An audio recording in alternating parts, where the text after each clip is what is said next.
All your home expenses in the. Yes. Okay, so they're all still in there. Yeah, they're still in there. And it makes a difference also because, it is the. Hard time. Right. We want all the children, I need to have. after tax dollars. Right, I know. Other keep holding her, then This is your why I dream pay don't people come to true. do all this stuff below like It's like if, I don't know. we gotta Well, but figure I out think that's the point of it take is, out my what's your salary. goal is. Out of Exactly. the Yeah, business. so I'm aiming kind of high on that. My My salary and so- my fees, cause that should be below the line. Oh, like even if, like, All you have to do is $10,000. 10,000 a month off of that one line item, Right. and that'll allow. Right. So wait, so. Well, we're not Like, spreadsheet. I And I'll show you. I got mine. Just Good, how are you? Good, how are you? I'm good. Yeah. Two of my. Well, you have to manage the cost, huh? Also, the have plans to do more. So far, everybody has That's gonna be plans. more Yes. than what's in there. That's, so we had 25 hours in peak. Yep. Like a lot So more. we'll see. I'm sorry, I lost ran over you. Of that 80% might show up. Oh my God, she's backing up. I know you're looking at profit. So good to see You you. should have like profit plus my salary, my salary is. So how is life with 3 children? Because there's a big age gap, I feel like it's a lot better than my neighbor who just had her third and they're like, oldest 5. Yeah. I think she's a lot more stressed out than I am. It's a lot. Cause I'm like 6 and 8, like, Yeah. it's like, hey, bedtime, go. You know, check on them, they're not like, this is what I point, this is what it is. Let's go below the line. Your kids 5 and 3. Okay, so 5 and a half. It's Yeah. not on the. right, they're just, and I guess if we get Belong to. it'd be good to figure Quite a lot. out how And to. then, like, you had your medical scare too. Yeah, I'll check. That's gonna be a nice bill. Oh, I know. And like seemingly unnecessary, but what are you gonna do when doctor says? So this is what I was Might be a doing waste for for the trip. beginning of the year. I'm gonna say no. I would line above Yeah. them. Well, you're doing that in So, CE, yeah. I was we're good, gonna- but I didn't do any quick ones. Let's not be fun. we're gonna have And then so I don't have them this weekend. The computation expense.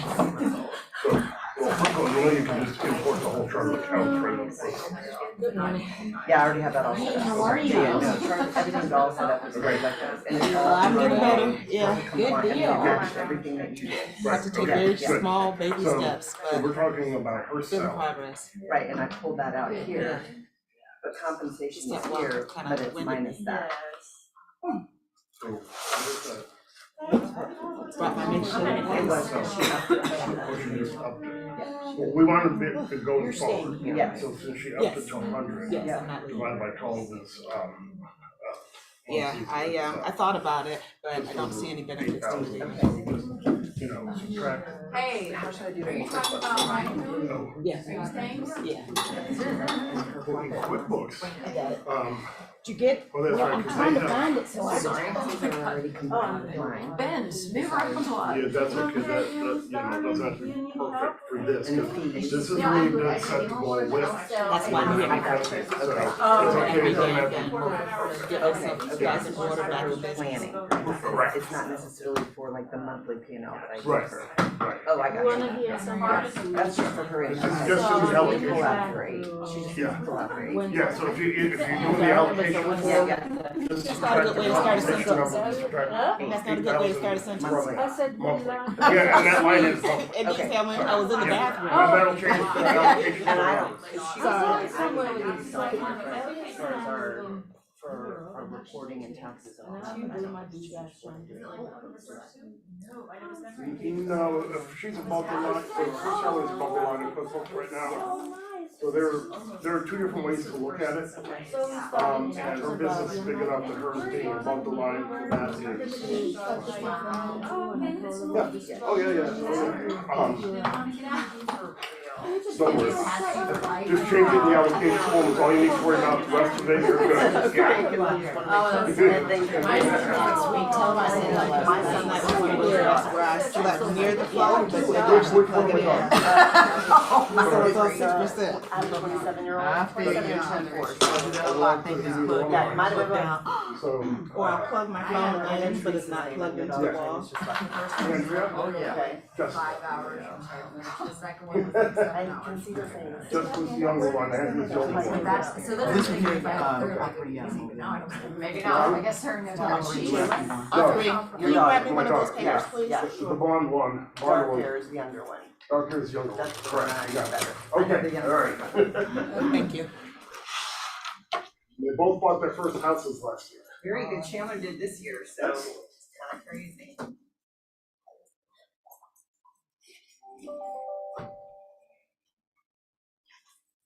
Did you need an extra one of these, because we're kind of one unit? I don't need the sheet, if somebody else. I'll just. Yeah. Golly, you can quite a room, baby.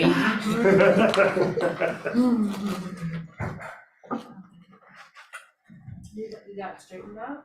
Yes. Where did you It was rounding, it was rounding down. And but it was coming. Oh, this is a different sheet. Yeah, it faced it, no. So, should be good. Still. That seems really I know, right? to do. I may have done Some someday I days- walked into days- a room with you yeah, without yeah. sneaking up to that, and that was the issue. It's a That was Justin the move, issue. I, And that obviously true. will be higher this year.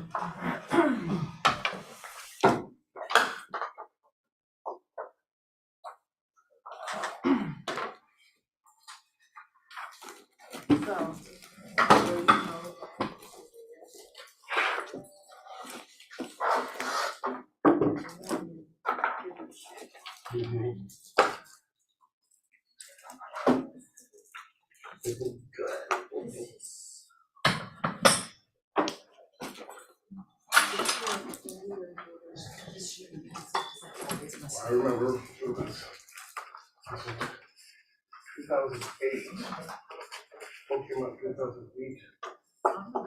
Yeah, yeah. Later than the 2 leaders, we got our we got advanced copies before they released it to everybody. We're all on the plane flying to Austin, Connecticut, and all of our folks, so they know everybody reading it. Yeah.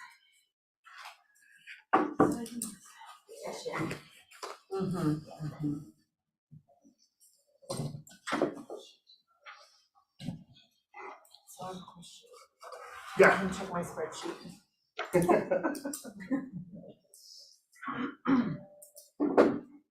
This is where you're saying to remove that amount, correct?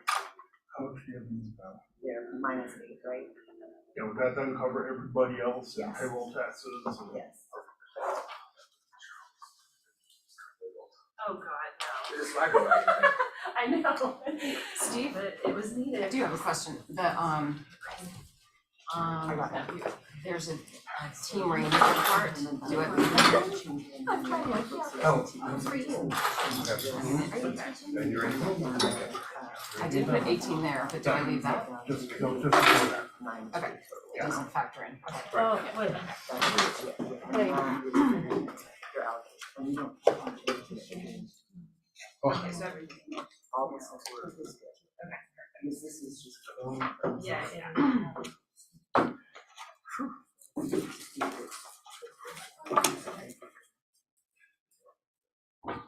Okay, yeah, no.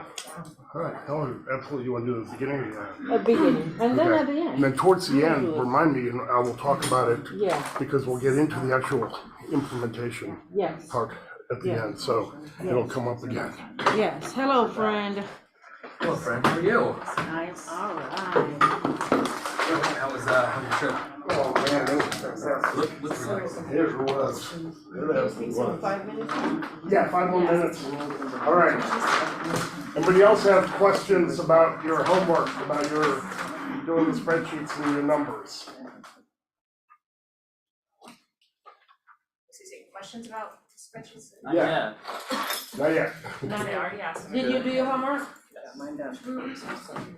It I was have so some easy tweaks. this year, wasn't it? To just plug Yeah, the I mean, numbers. just seeing Yeah. from last year, this year, just, Yeah. very easy. So you're able to tweak some numbers to be more specific to you, Yeah, I still have some more to do, but I got the, and you'll have it going forward. You can always, continuously I love play that. with it and update it.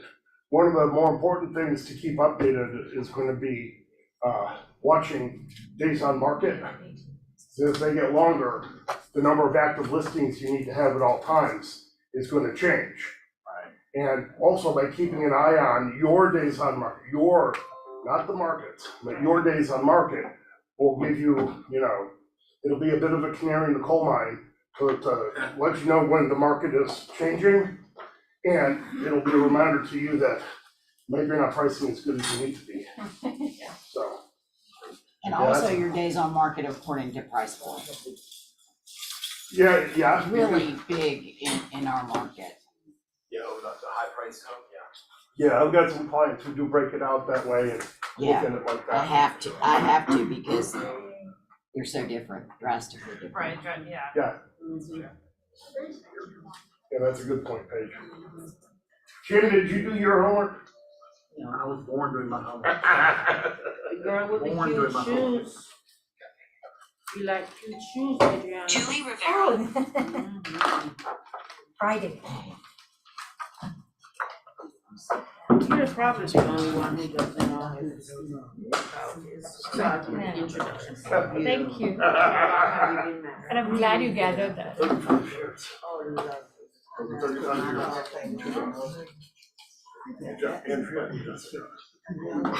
How are you? She's downstairs, just for a minute. Association, I know. There you go, that's a great, that's, you'll learn memory. Yeah, memories yeah, of yeah, things, yeah. Doing associations like Yeah. that. So. Before you start, how should we be preparing for the market next year?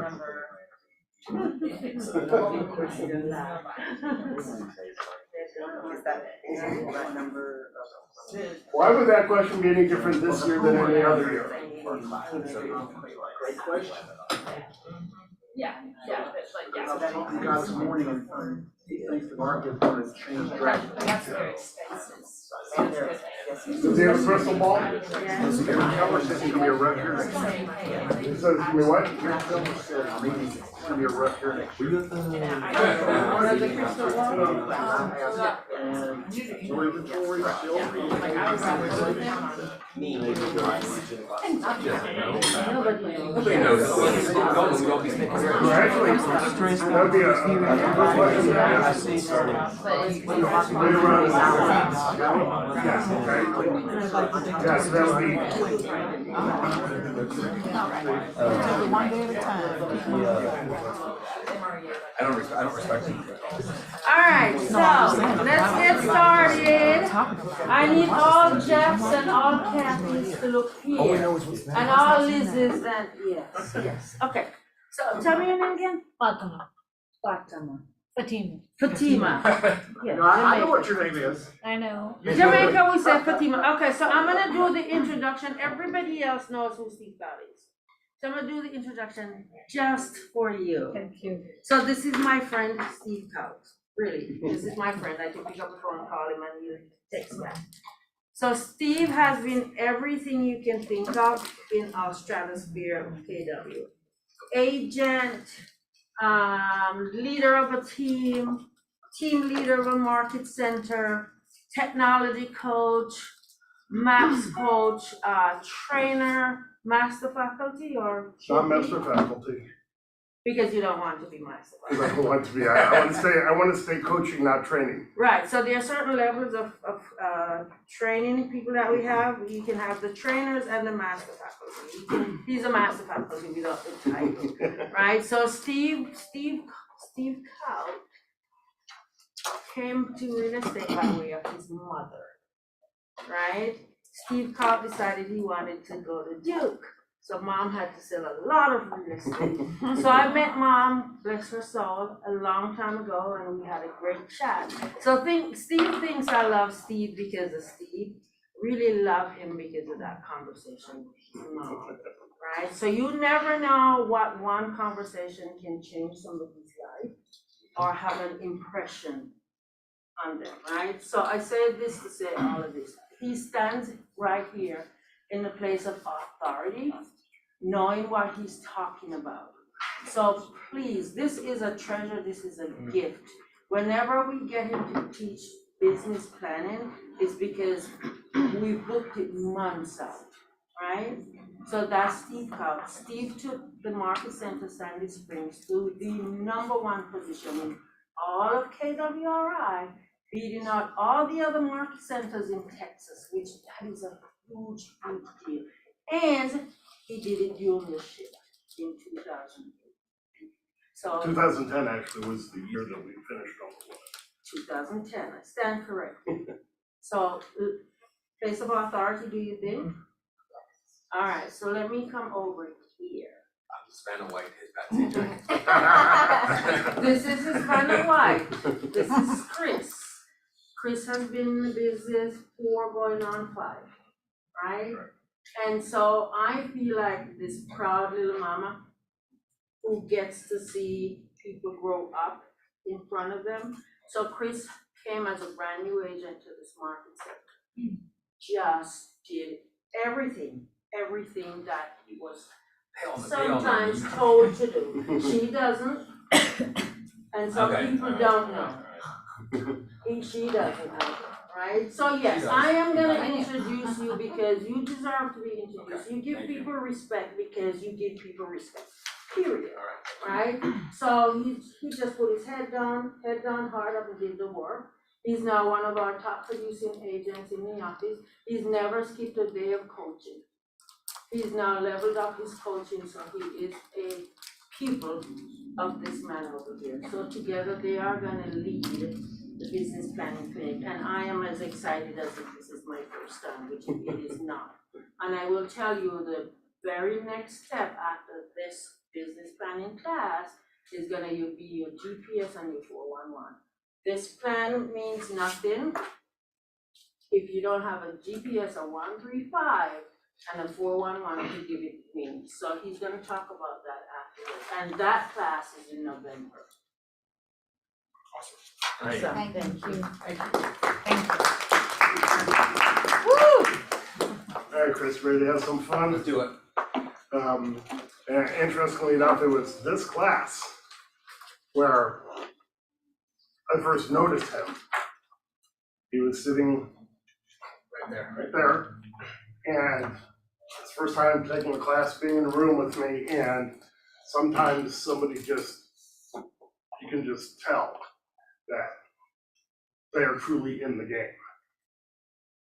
And so it'll be fun to see who really stands out today. You guys embarrass me. I mean, all I did was listen to all of you guys, honestly. I walked in this room and this building, just listened to people who are smarter than I am. I've been doing it for 24 years. right, The two smartest people in this room right now, the two smartest people are Steve, whoever listens to Steve. That's it. Those are the two smartest people in the room. So, pretty simple. You know, so our family team was at Remax, and Sean Rawls took me to Mega Camp in 2002 as a Mega Agent recruit, and Gary and Dave James and Jay Papasan had finished the manuscript and were looking unsuccessfully for a publisher. So when the book was first published in the spring of 2003, when I got this copy, it is the original self-published edition. Cover is a little bit different than everybody else's, but inside, word for word the same, except that you'll see inside this one, the publisher was Relic Publishing, which is colored backwards. Yeah, and so at that mega camp in 2002, Gary basically taught the 4 primary models of MREA publicly as a cohesive package for the first time. And I'm sitting there as a recruit, and in my previous life, I always had business plans. And I've been struggling for my first 4 years in real estate to figure out how to write a business plan for real estate. I saw this, I was like, right, shit off the Smart Kids paper, I'm just gonna plug in to this. And so we made the move to Keller Williams about 5-6 weeks later, and really took off. And this book was written, not because it's Gary's theory on how things should go, but it was written because they studied and interviewed a lot of top agents and teams from around the industry. Everything at Keller Williams is an ongoing research project. This is all studying what really works, not just coming up with ideas and trying to, say, well, maybe this is the way it should be. This is all proven. This is all cheating off the Smart Kids paper. So, I'm a master at cheating, I gotta tell you. Well, that led to this. It is your creation. Yeah, it did lead to that. So when I became the team leader at Sandy Springs in 2007, in the fall of 2007, and started teaching business planning back then, kind of threw something together to have as a handout and realized that it kind of worked. And every year since then, I have changed it and revised it and kept it current. So it's evolved. It's a living document. It's a living document. It's evolved now over 15 years. This is the same business plan that I use with my MAPS clients, some of which top $100 million a year in volume. The page is broken up into 5 sections. The top 4 are the 4 basic models of MREA. Anybody know what the 4 basic models of MREA are? Yes, Anybody want to speak up? yes, Anybody want to? except me, Except all since I 3. know them, Anybody know? economic, Economic, region, lead generation, O, budget, and organization. organizational model. Okay? And then at the bottom of the page, there is places for growth plan and personal financial goals for next year. All on a single sheet of paper, on purpose. The way Gary Keller teaches us to do things. So the GPS and the 411 are also single sheets of paper. All right? A single sheet of paper you can take and you can look at it and see everything. You don't have to flip through and try to find where stuff is. Keep it simple.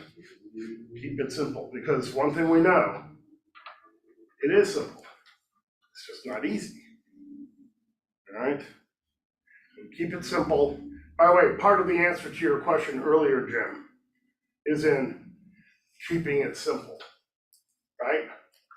We stick to the fundamentals. We stick to the basics. We never ever get away from the basics. And agents who found themselves suddenly exposed back in 2007, 2008, when the market really shifted, had gotten away from the basics. And as Gary said back then, and he'll say now, whoever gave you permission to get away from the basics, don't. You simply don't. Vince Lombardi would start the first practice of the season every year. Gentlemen, this is a football. John Madden, the legendary coach of the UCLA Bruins, beginning of the season, taught his players how to put on their socks. The Atlanta Braves in spring training teach guys how to cut their toenails. Because if you don't cut your toenails right and you're running, eventually you'll get blisters and that kind of stuff that cause damage. Isn't that crazy? I love knowing that now. Yeah, the trainers in a team meeting, they would say, if you don't cut your toenails, come see us, we'll show you how to cut them. Can we come see you? What? Can we come see you since you? No, I don't. That wasn't my job, I wasn't a trainer, but it's basics, it starts with the simplest of things. Always does. And you never ever get away from that. Just got back from the MAPS Fall Masterminds in Boston. And Monday night, like a lot of people there, we skipped the fun event and went to Fenway to see a game. All right, my second time at Fenway. Oh, what a place. And then the next morning when we were actually doing our masterminds, I ended up pointing out to the group that I was masterminding with, we were talking about script practice, okay? Scripting. You know, the night before, we're at a Major League Baseball game, all right? These guys are the best of the best. And they take batting practice before every game. Right? This is why we script practice. Our 5 daily jobs. You know the 5 daily jobs? Yes. What are Agent. Follow-up. Appointments, We follow, or go on daily appointments, jobs. Yeah, Oh, yeah. Appointments, yeah. Follow up, negotiate, they? and script. appointments. Yeah, go on appointments and show the property, write, negotiate offers, and script practice. Yeah. Those are your 5 daily jobs. Simple enough, right? All right. So, who is in their first year in real estate right now? Last week. We, Yeah, you're starting off right. jumping into the deep end. All right, so for everybody else, this is not your first year. How many of you came into this year with a business plan? How are you doing? And halfway. Halfway. How are you doing? Pretty good. Pretty good? Not as good? Not great. Not great? All right. Staying, I was gonna say, well, the challenge is staying intentional about it. We're coming back to that. Yeah. That's right. There's a hidden conversation. Chris and I've talked a lot about being intentional for a lot of things. When's the last time you actually looked at your business plan? Thank you for the honesty.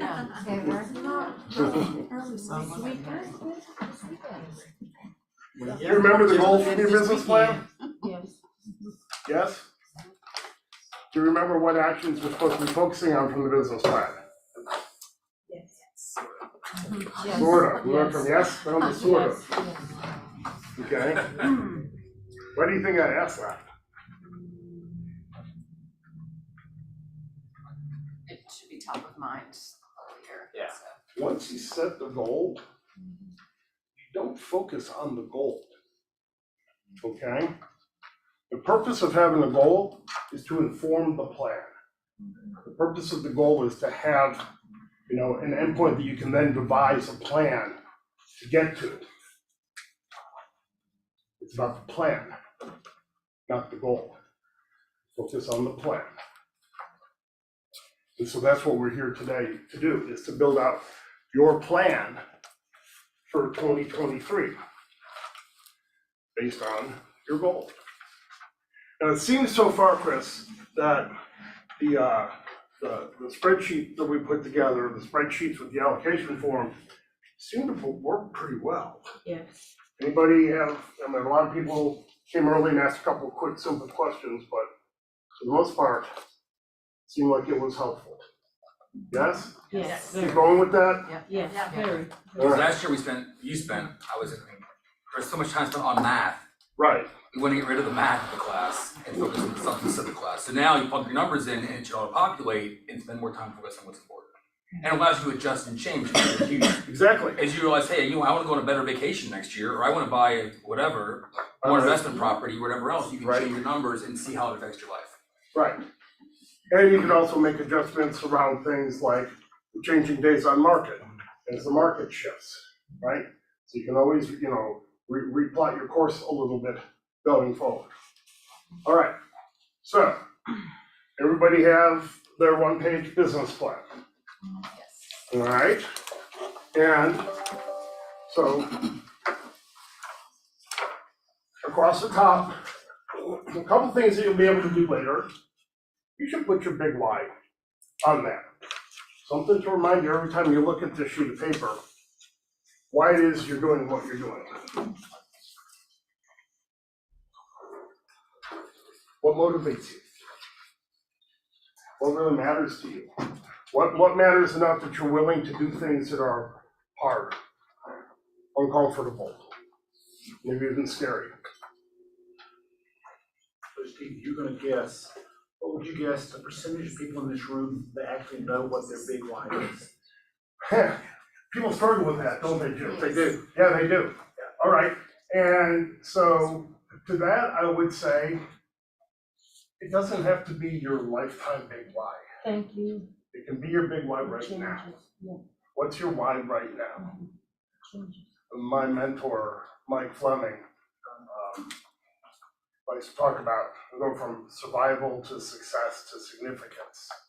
So if you're in survival mode right now, your why right now is gonna be just paying the bills and getting any debt you've got wiped out, right?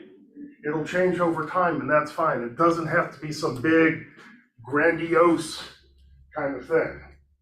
What's your big why that would make 2023 a year that actually propelled you forward overall? Financial freedom. Financial freedom. What does that mean? That means that I will have enough money to pay my mortgage, my bills, and have my family safe. I mean, having vacations. No, next. Right now. Yeah, my big why shifted. When I first started, my biggest goal was the next house I sell cannot be my own.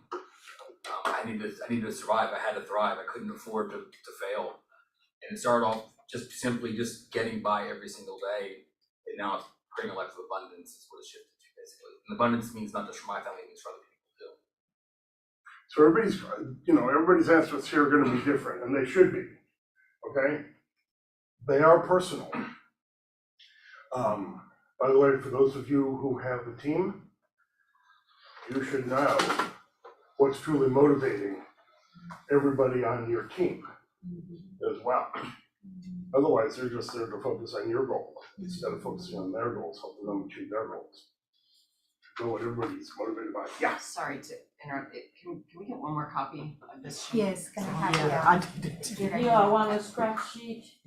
Yes. Okay, all right, why don't I make some? Scratch sheet. I'll Can I make have some one more. more? I'll make them. Oh, I've got one. you guys, you want a scratch? Thank you. Thank you. And we can always get more later, so it's quite all right to scratch it out and make changes on it. And always get your clean one at the end. Not to worry. Let this be a working draft right now. All right? Okay, so based on the business planning spreadsheet, you know what your unit goal is, right? Yes. You know what your volume goal is? You know what your gross commission income goal is, correct? Any questions, any challenges with any of that? Joe, right on? Just when you get to.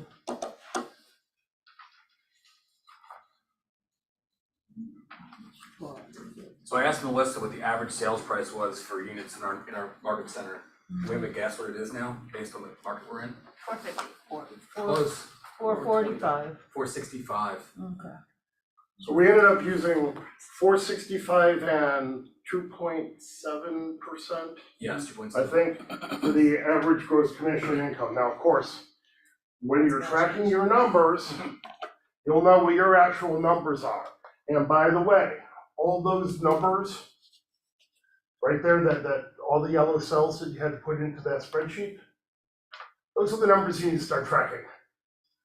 Okay? Those are all the numbers that you need to be tracking. What is the true number of units that I've done, buyer side and seller side?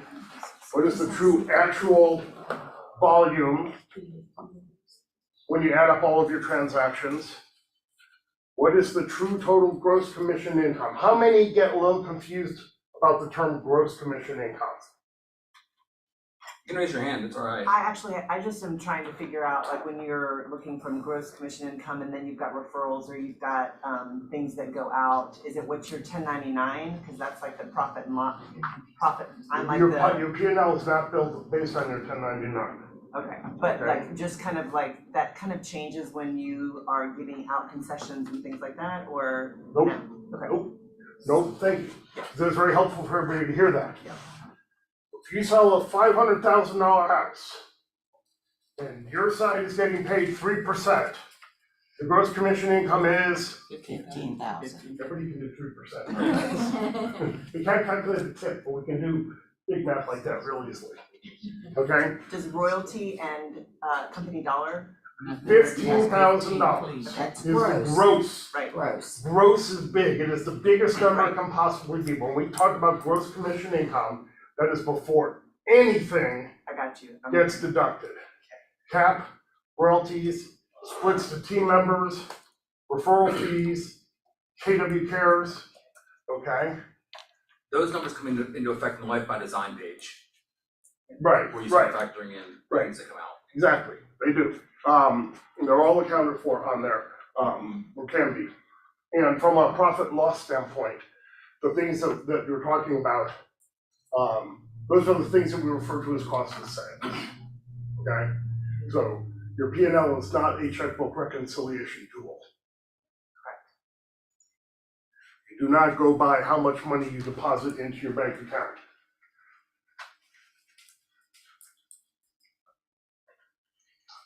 All right, any questions so far about your goal numbers for units, volume, and gross commission income? Mine is working. That's okay, just listen, pay attention, make notes, yeah. It'll actually be really good that you're here down the road, because like so many things, we do them again and again. The more often we take classes, the more it layers on and we're ready to learn more each time. So being here now is great. Yeah, who's taken this class before? Who's taken it more than twice? 3 times? A lot of classes we take multiple times, including bold, by the way. 6 times. Angel, how many times bolder are you? 5 or 6. Okay, so moving on down the page. By the way, jump in anytime with questions, okay? Anytime. Moving on down the page. So the gross commission income numbers, we get into kind of the middle of the top section here. We know what that number is, right? For those of you that do not have other agents on your team, your cost of sales is how much? 18,000. 18,000. You may end up actually having more cost of sales than that, especially in the form of referral fees. Referral fees are a happy expense when they come up. We don't plan for them, but we'll take them. We don't mind paying them.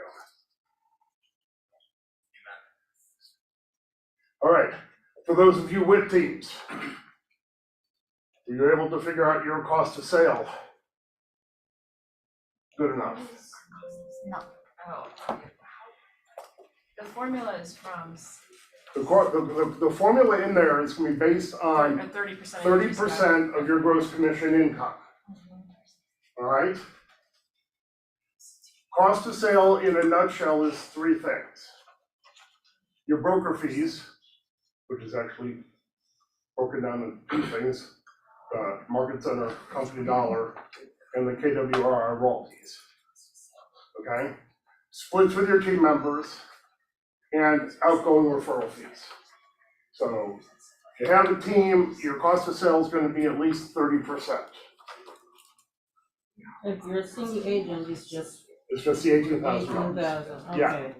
Cause on here, it has 30%. Well, down there it has 2 different numbers. If you're a single agent, you use the $18,000. If you have a team, you use the Rainmaker amount. Yeah, If I'm consistently under 30%, can I put that, or do you want me to plan for 30%? you're consistently under 30% in your cost of sales. How many agents do you have? 2 agents plus me. 2 agents plus you. So you're still doing a significant amount of the business. Yeah. Yeah, Hopefully that's changing. hopefully that's changing, So so just plan for 30. leave it at 30, Okay. yeah. Now, eventually, as your teams get bigger and you've got more, producing agents and you're a smaller and smaller percentage of the production yourself, that number can and will climb to as high as 45%. Right. Okay? I have a question. Yes. $20. It was in the notes. Yes. So it's not showing 18,000 on the drop down for me, it's still showing 108. Could you replace it? No, if you're a single agent, replace it with 18,000. But I can't replace it in here, You'd be able to. because not in the green. You can. Yeah, you should be able to. The goal is not to change the green unless it's specific to you. Right. The goal is to just change the yellow and the green You to can't click in the auto-populate. green cell and change it to 18,000. But you can go, yeah, you can go in there and change it if you need to. It working? I didn't lock any cells, so I don't know how to. Okay, so the actual touchscreen. Anybody else having any challenges here? You just take either one of those numbers, individual or rainmaker, and it actually gets plugged in right here. So on row 40, that's green. Except I can't plug it in. You can, But the expenses shouldn't be the same as the. well, yeah, as a matter of fact, row 40, it's green. If you're single, change it to 18,000. Right. If you're a team, leave it where it's at. Leave it at 30%. So Alright, that cool. team Thank rainmaker you. number Thank comes you, back Chris. down to expenses. this is okay, we're still getting through this part way faster than we ever have before. Yeah. We're making progress. Homework, homework. Right. That's, Good okay, homework. it's 30%. And it's, Oh my God. And Lydia caught something.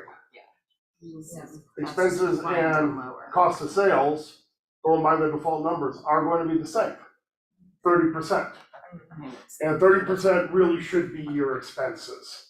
I've got clients in Northern California, the Bay Area and Palo Alto.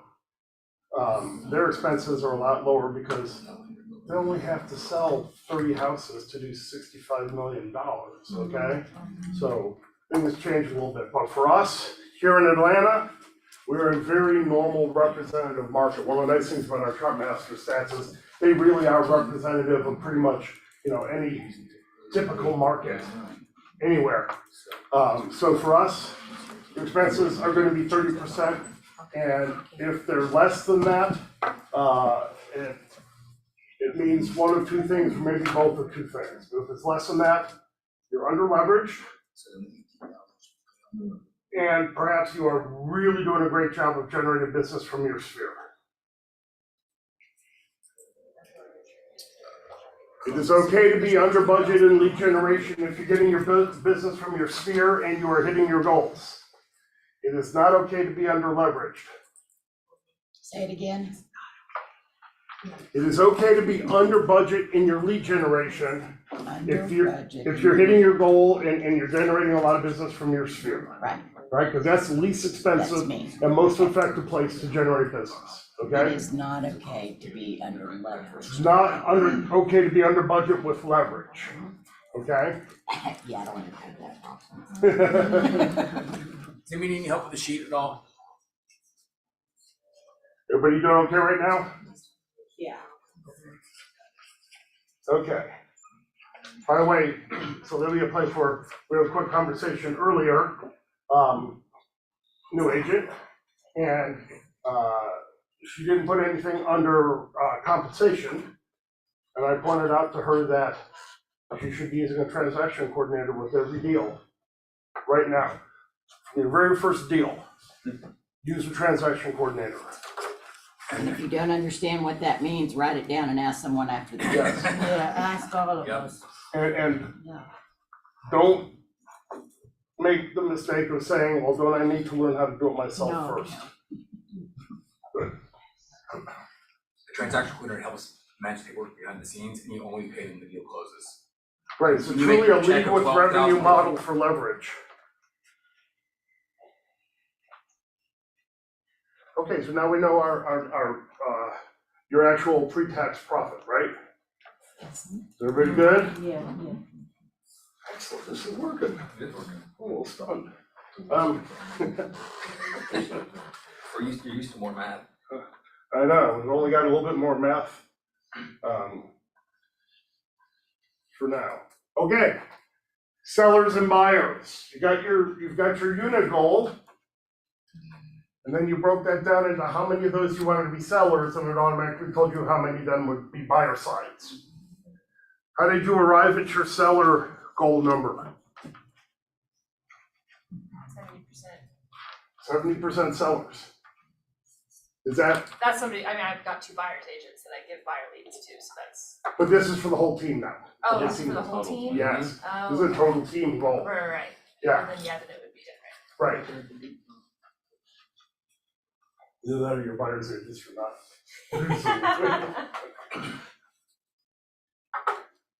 Okay.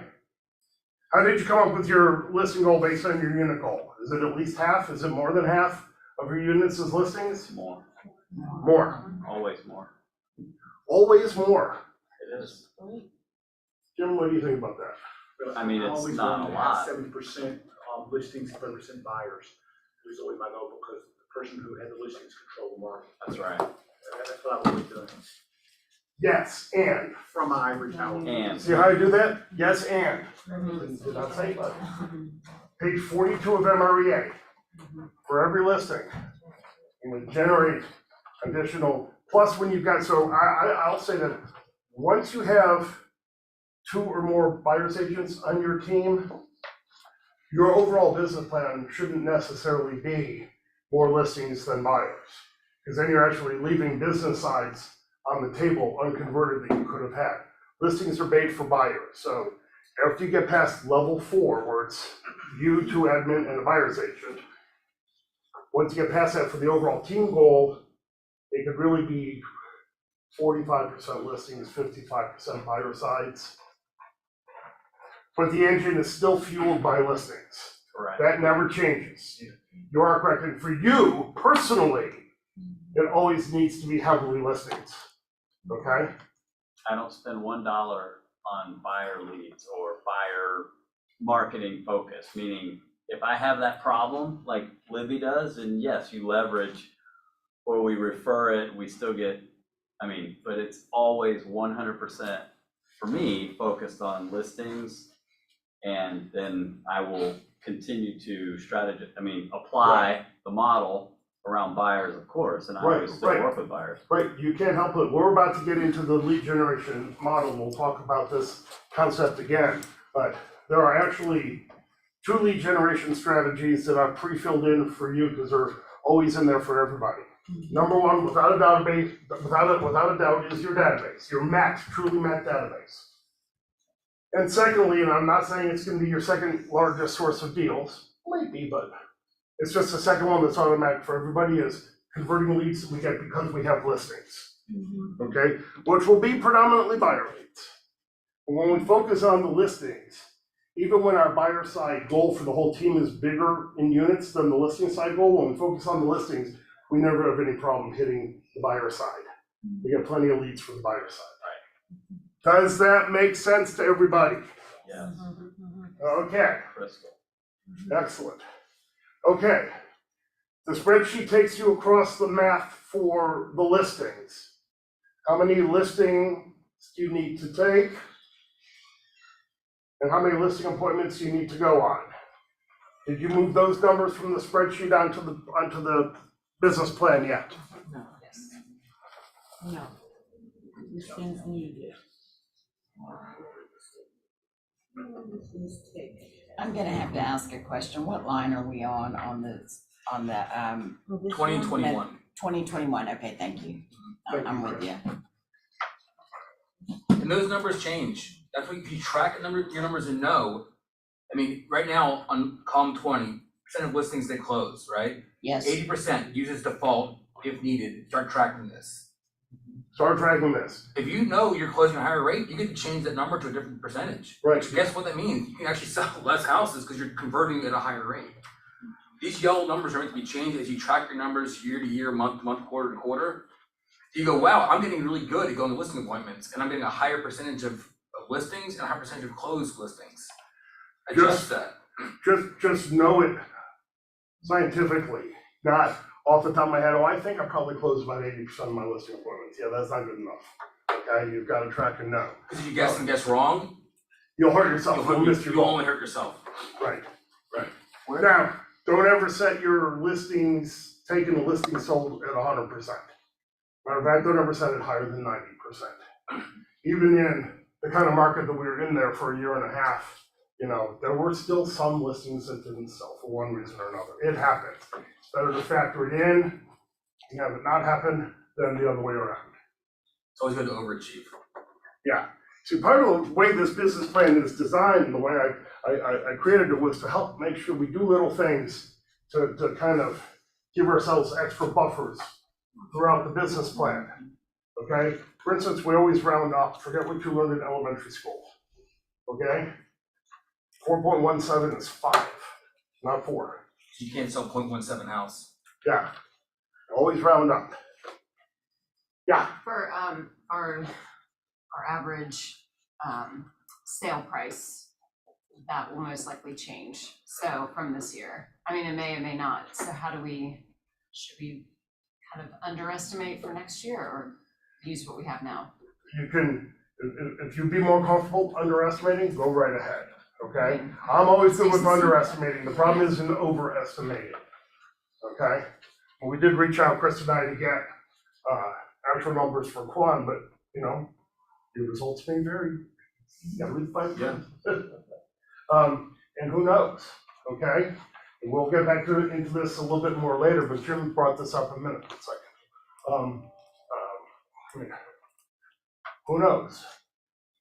The market is slowing, but that may not mean the prices are gonna go down. The appreciation has completely decelerated, okay? Overall, 1 to 3% appreciation, no more than 5%, right? In some markets, it will go backwards. Some, but unfortunately, how they do the math is a little bit confusing because it doesn't necessarily mean that the actual value of an individual house has gone down. It just means that transactions are going to be, buyers are going to be buying smaller transactions than they would have when rates were still 3%. And so the median numbers are going to come down because the number of transactions is going to shift downward across the price ranges. So it'll make it look like prices are going down. That doesn't mean that the value of any individual house will go down. Plus, we do still have a severe shortage of available housing for a couple of reasons. We are still several million units behind what we need to build. And we're not building enough to even keep up with the population increase. So that gap is actually still getting bigger. And, as he will attest, sellers aren't selling. They're loving their 3% rates. They're staying in their house. They don't want to trade a 3% rate for a 7% rate. Probably not getting many refi applications these days either, right? Just a few cash. But also, what was Atlanta last year? We're number 3 with investor purchases in the nation. Was that what it was? I think it was About one a in third the, of transactions. Third of transactions. So if that's the case, how many houses aren't coming back to market? They're going into the rental pool or to a industrial. Oh, Right, yeah. right, that's a very good point. Very good point. Okay, so we know that if we're gonna sell 10 listings, we're gonna need to take at least 11 listings, 11 or 12, right? Whatever your numbers may be. And then, how many listing appointments do you need to go on to take those 11 or 12 listings? Okay? This is one of the most important things to track, is the listing appointments that you go on. I really recommend that you have a spreadsheet and you just put down every single name and address and the date you went on the listing appointment. And then off to the side, you can track listed with me, listed with somebody else, not yet listed, and truly know this number for yourself. Okay? It will also help remind you who to go back to and follow up with because you forgot. You talked to them in so long and they end up listing 9 months later with somebody else because you didn't stay in touch. Yeah. sorry, I think I'm just behind. For the listings taken, what percentage is this on this sheet? Is it? That's how many of appointments, like our Well- conversion rate, is that right? Well, right now, that first number that you're pointing to is gonna be what percentage of your listings actually sell. Actually close, okay, Yeah. so that's the, yeah, And then, and then. When you plug in the yellow of listings section, field 20, 21, 22, It's just that it order. auto populates to the bottom in line 44 through 48. Just Say that again, Sure. just pull down the The- repeating We're numbers. looking at yellow listings, right?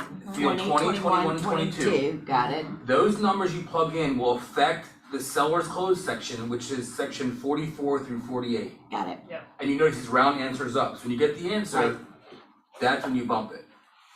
So if you see you can't get 2.29 listings, you can only get 2 or 3. So round it up. Yeah, got it. All right, The nice problem is you make more money if the gap is higher. exactly. All right, so how many listing appointments do you have to go on per month? 5. 5. 4. 3. 3. 2, 1. The answer can't be 0. The answer is 0. You've done this all Then wrong. it's a Well, no, the answer is 0, you backwards. round it up to 1 because the. Yeah. We were at a bowl, I think maybe it was Angela and I were together, and I was in charge of our table, and I asked the goals for the week, and someone's like, what are your goals for buyers and sellers? And like, my goal, I want 1 buyer and 0 listings, and I'm like, congrats, you made your goal. And she's like, what do you mean? I go, you said 0, you've already achieved 0, you've done it, you're done for the week. So, Try again. You try again, the number is 1 minimum. You got a question, Angela? I was going to point out, in KW reports, we can pull up our individual income summary and what our average transactions are. So if you look at it year over year, you'll be able to get an idea of what your average sale is to be able to plug that in. Are those numbers adjusted or not? Then the numbers Angela's talking about in the Moore system, some of those numbers get adjusted, so. I would, It lists out all of your listings versus buyers, what those yeah, you're percentages talking about the are. multi-year trend report? Yes. Yes. Yeah. Yeah, Your yeah. personal report. Some of those numbers get adjusted a little bit for, Leases get adjusted. yeah, so that can be, my advice is have your own spreadsheet to track your numbers exactly. Anyway, you know exactly your numbers. Yeah, simple spreadsheet. Okay, how many listing appointments do you need to go on per month? 3. 3, 4, 5. Everybody knows 4. Everybody knows the number, right? Yes. Okay, Anybody need any help at all right now? Thank you. You want to ask questions? all right, How many listing appointments? yeah. Do you need per month? Per month. Oh, 53. Per month? Listing appointments versus per month. Per month. You look at Oh, 48. Yeah. Four, you're right. So you're 48. 4.4, you round to 5. I'm like, Yeah. oh, shit. Andrew needs to start hopping. He needs to- Yeah, no Yeah. weekends, All no right. vacation, nothing. There you go, 4.4. So 5 is your So answer. 5. I said 5, and then I'm like, wait a minute, where'd that 53 come from? Okay, by the way, now that you have that number, congratulations. The single most important thing on this whole sheet of paper is that right there. Focus on that number of listing appointments per month and everything else will take care of itself. That is the primary number that you focus on. All right? And you can chunk it down. So if you have 4, your goal is 1 a week. Right.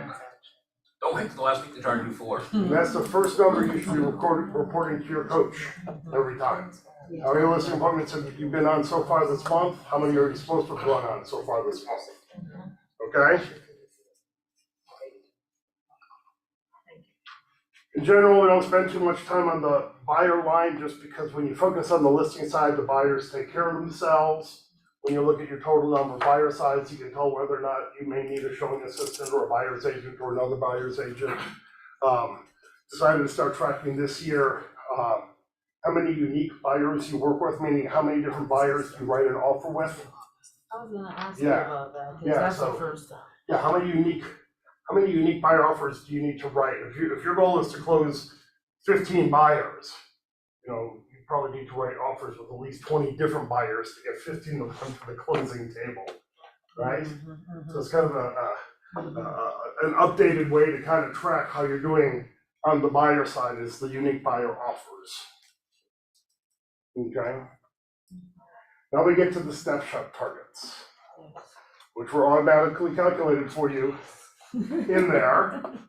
It's line 55 and 56. How many- Did any of you change your days on market from 14 to a different number? Yes. Oh, absolutely. Okay, did you do it based on your listings? Yes. Yes. And when you do it on we're all talking your listing sites, you don't ever look at the buyer sides that you participate in, because that's a reflection of how good or bad the listing agent was. So you look at your number and adjust it. And then there's a cool formula that I embedded into here from Bold. It takes that old Bold formula and tells you, based on your numbers and your days on market, how many active listings you should have at all times. For those of you who are unclear, active is the day it goes into the MLS until the day that buyer and seller have both signed and you have a binding agreement. Okay? I don't care about contingencies and other things like that. Okay? It is how long it took you to actually get under contract with a buyer. Okay? How many active listings do you need at all times? Two. Okay. How many of you actually have that number of active listings right now?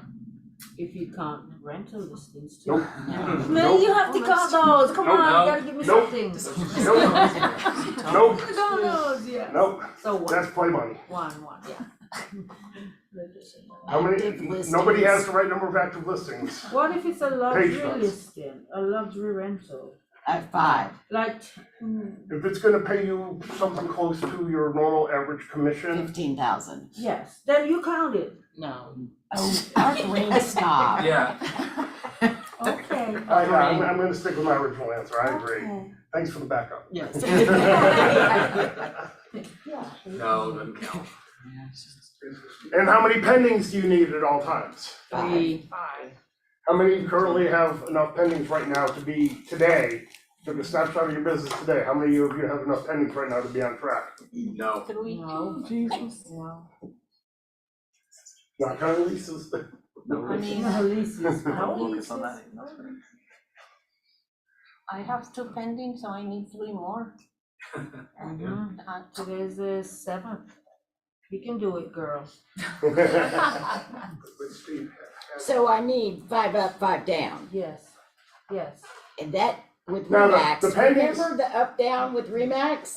And it used to be well, a long time ago, it was, I needed 7 up and 7 down. I needed 7 active and 7 waiting to close. All right, I like that. By the way, the pendings, of course, does include buyer sides. Does include. Does include. Absolutely, Yes, yeah. absolutely, okay. yeah. But how can I'm sorry, I got lost. How can I calculate that number? How many listings? How many pendings you needed? Look at Yes. page, Oh, how look many- at line Look at 55. line 55. The spreadsheet does it for you. The Oh, spreadsheet okay. calculates. Only So the one thing, if you start pendings. Oh, playing yes, the sheet, 3. let's say like you round up a certain number. You do that, it will take the formula out, unfortunately. So if you're gonna go back and adjust your numbers again, start a brand new sheet and figure it all out. When you adjust certain numbers, certain things are formula based. Yeah. Kind of built in there. So if you start changing numbers, you're like, all right, I need to restart, go back to the beginning and plug your numbers in so formulas stay active. Because the formulas will fill in all the green for you and make this easier versus doing math we did the last few years. And the pendings are based on an average of 30 days from contract to Alright, close. so actually take that number right there and change it to 3. It seems to be pretty reasonable these days. Remember, if you've got some really long closings like for new construction, you may want to adjust for Right that. there. No shit. Not feel like you've got as many pendings Use as that you word need. again. That's why I'm so heavy Another way on my to pendings. look at it would be, this is how many pendings you need to close in the next 30 days. So if you got pendings, that new construction that's not gonna close until next March, it's not one of your 5 pendings That's right. this month, Okay, right? good Make point. sense? Oh, okay. Can you, I don't think everybody heard that. Listings that close So it's just pendings for the next 60 days? Next 30 days. 30 days. Yeah. Since on average it takes 30 days It's to get the contract to close. Okay. Yeah. Some are 20, some are 40, Yeah, Right. around 30. but it's around 30. But it's not ones like I have that are not gonna close Till until June March. of Right. next year. Yeah, Right. they don't count Right. as pending, Right. is what he That's said. out of, In this, In in this- this. this- Only if we will close during the 30 days, right? That's Yeah. But what- we are that's going what to close code like a said. new construction. I have one that is going to close on the next month now, but I yeah, but was next like, month it'll be one of your pendings, but this month it's not. it's not, 'Cause okay, it's- yeah, I it's- said it's those gonna- two. If it's gonna close before the 7th of November, you're good. If it's not, One before 7, that's 30 days from now. okay, 30 days. 30 days. Mhm. All right. That's the economic model. That is the first of the 4 models of MREA. Everybody feel relatively good. You got these part of your numbers Yes. figured out, okay? Numbers are finished, yes. The goals are set, and now we get into the how, okay? The second model here, will also take a while to work through, and then it'll speed up from there. The lead generation model. And as I mentioned earlier, your first 2 strategies are already filled in, and you really can't have more than 4. Otherwise, you'll just be snorkeling and not scuba diving. You won't be getting deep enough into them to be any good at that, okay? So the first 2, again, your METS database. That's not all the contacts in your CRM, okay? This is actually the number of people in your CRM that if you were to pick up the phone and call them right now, okay, they would answer, hey, Steve. Hey, Steve, it's been a while. Hey, Steve, what a pleasant surprise. Okay? For the people that already know us today, right now, okay, and could currently be a source of referrals, because the referrals are the key part of your MET database, okay? Everybody else in there that you've got is a lead or a prospect. So that, as I was doing this part for you and for me, and it said Met database, I thought, oh my God, this is something I need to go back and actually, because I have a 2,000 database, and I am sure if I picked up the phone and called all 2,000, they'd go, who are you? Right. So I have to go back and go, okay, how many of these people have actually met? Do I have a relationship with? And Yes. I'm thinking it's probably 300, but I Okay. don't know. And So then you need to that's go gonna back be through, my you need to homework, yeah. go through and tag all of them that actually know you. That is your sphere. SOI, sphere of influence. Now let's make this clear. All of the clients you ever worked with are now part of your sphere. There is a 2-word term that you are not allowed to use. Yes. Mason? Past client. That's Thank you. Right. Do not ever refer to them as past clients, okay? I would do that for years, because I know, you never thought about it. But, okay, they're clients. Clients for life, forever clients, okay? Clients are a part of your sphere.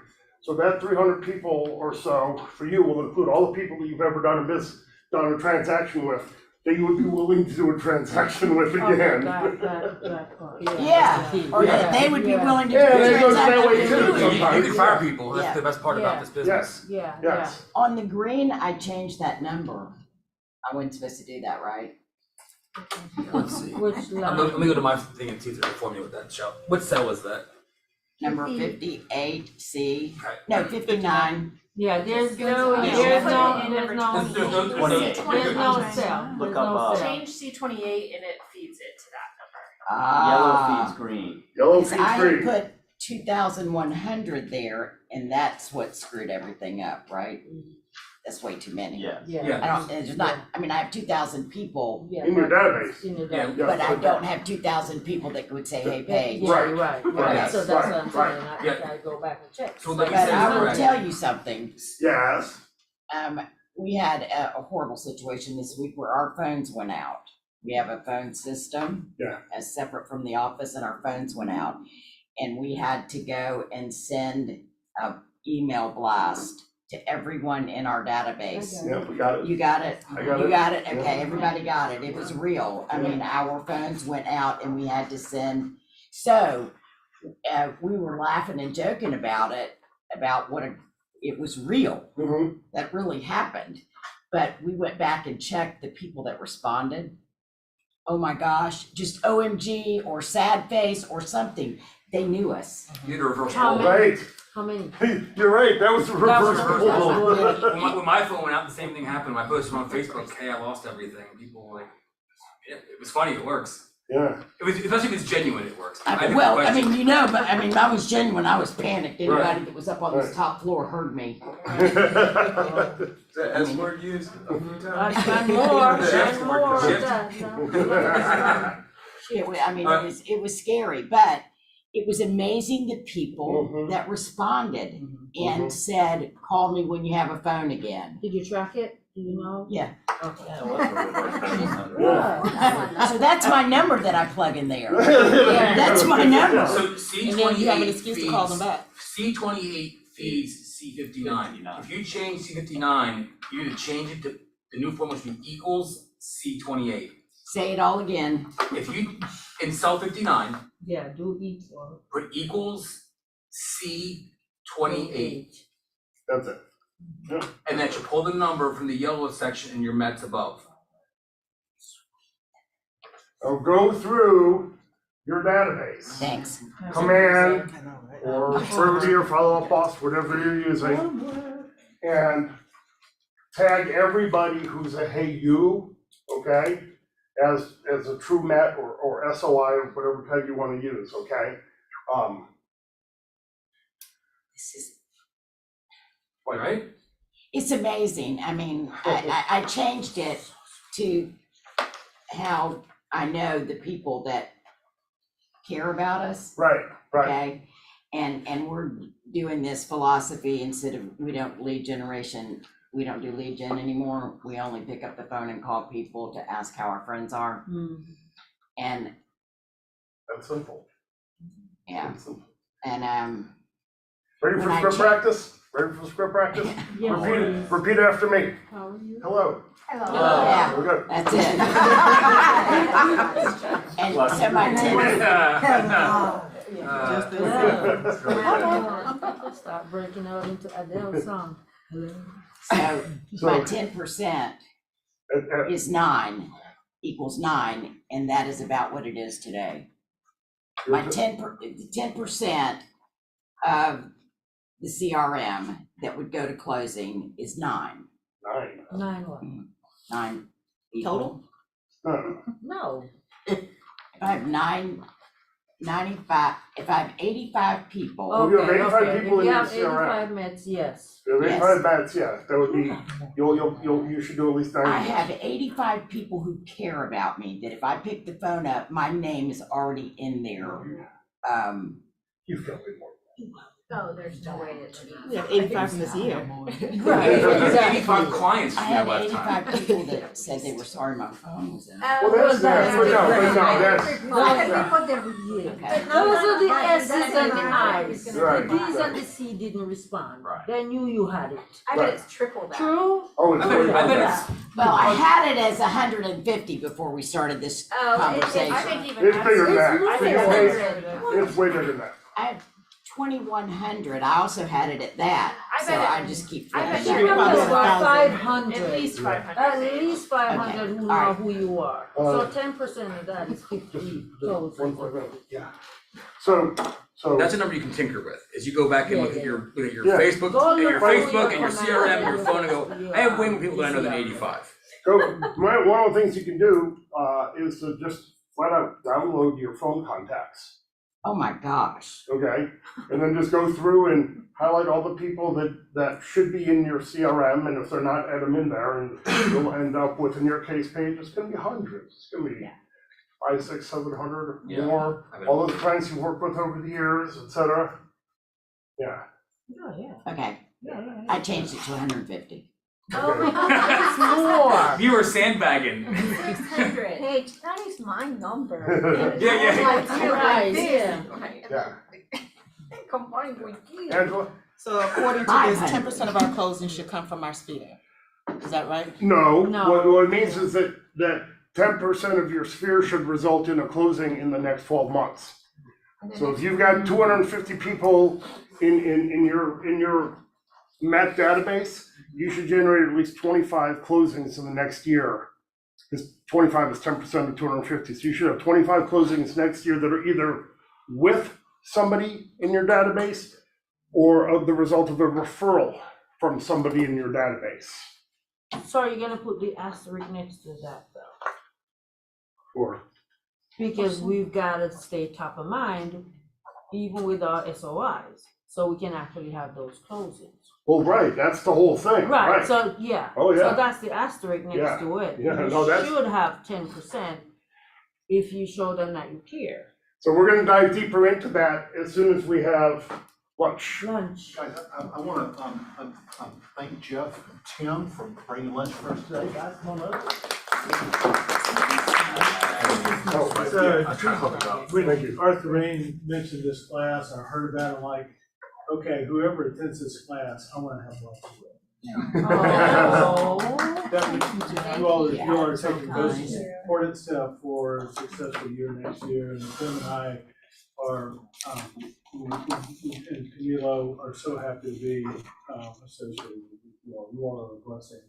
And, we'll share our business plans with you, you share your business plan with us, and we can keep each other accountable, Love it. Thank you. because we're in this together. Thank you. Great partners. Mhm. And you all, all I would tell you is that someone's gonna have lunch first, someone's gonna have lunch last. And the ones that are gonna have lunch last, make sure that the ones that have lunch first, save them some. So don't. Can we have There's always first? more than enough food though, when they. Okay, that's true, let's make sure it's pretty good. So anyway, it came from Fresh to, is from Fresh to Order, pinroll sandwiches, there's some vegetarian options in there, there's, and of course, salad and salmon croquette. And if you weren't vegan last night, you are not vegan today. So leave them alone for the vegans in this room, You okay? told me there was always enough food for everybody. Jeff, thank you so Oh, much. Steve, thank you for coming here and teaching this class, and Chris, thank you for coming. Yeah, I mean, this is awesome, it's kind of like I use a different business planning system, and just going through this, I mean, it's much more complex, it's much more, I mean, you really get down to the meat of it, so. Thanks, I appreciate that. Coming from you, that means a lot, Jeff. Yes. Thank you. Grab lunch. All right, everybody take a couple minutes, get some lunch, then we'll dive deeper into the Mets conversation. Am I allowed to go break? Yeah, yes. Would it be okay for you to send me something? You're walking up there, or you're just doing small? Yeah, Small yeah, for this would have got sent out Well, maybe you don't just have a before you, Correct. I don't need that. yeah, so. You have an email yet? Yeah.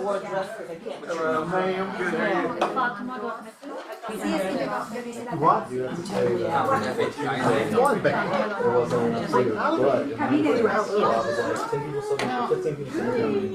Ten might show up, and I was like, I'll put food for about 18, 20.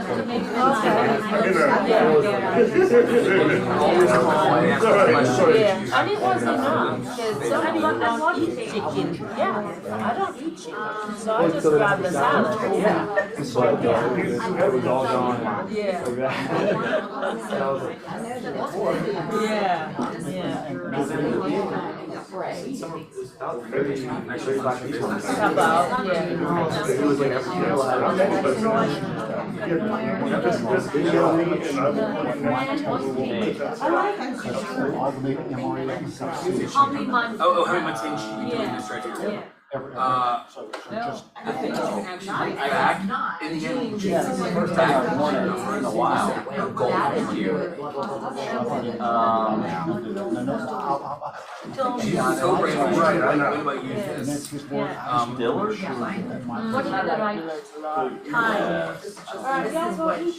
Well, you know, I would say that, I would just simply look at, so how long have you lived in the area? This area? Yeah. 6 years. 6 years. Okay.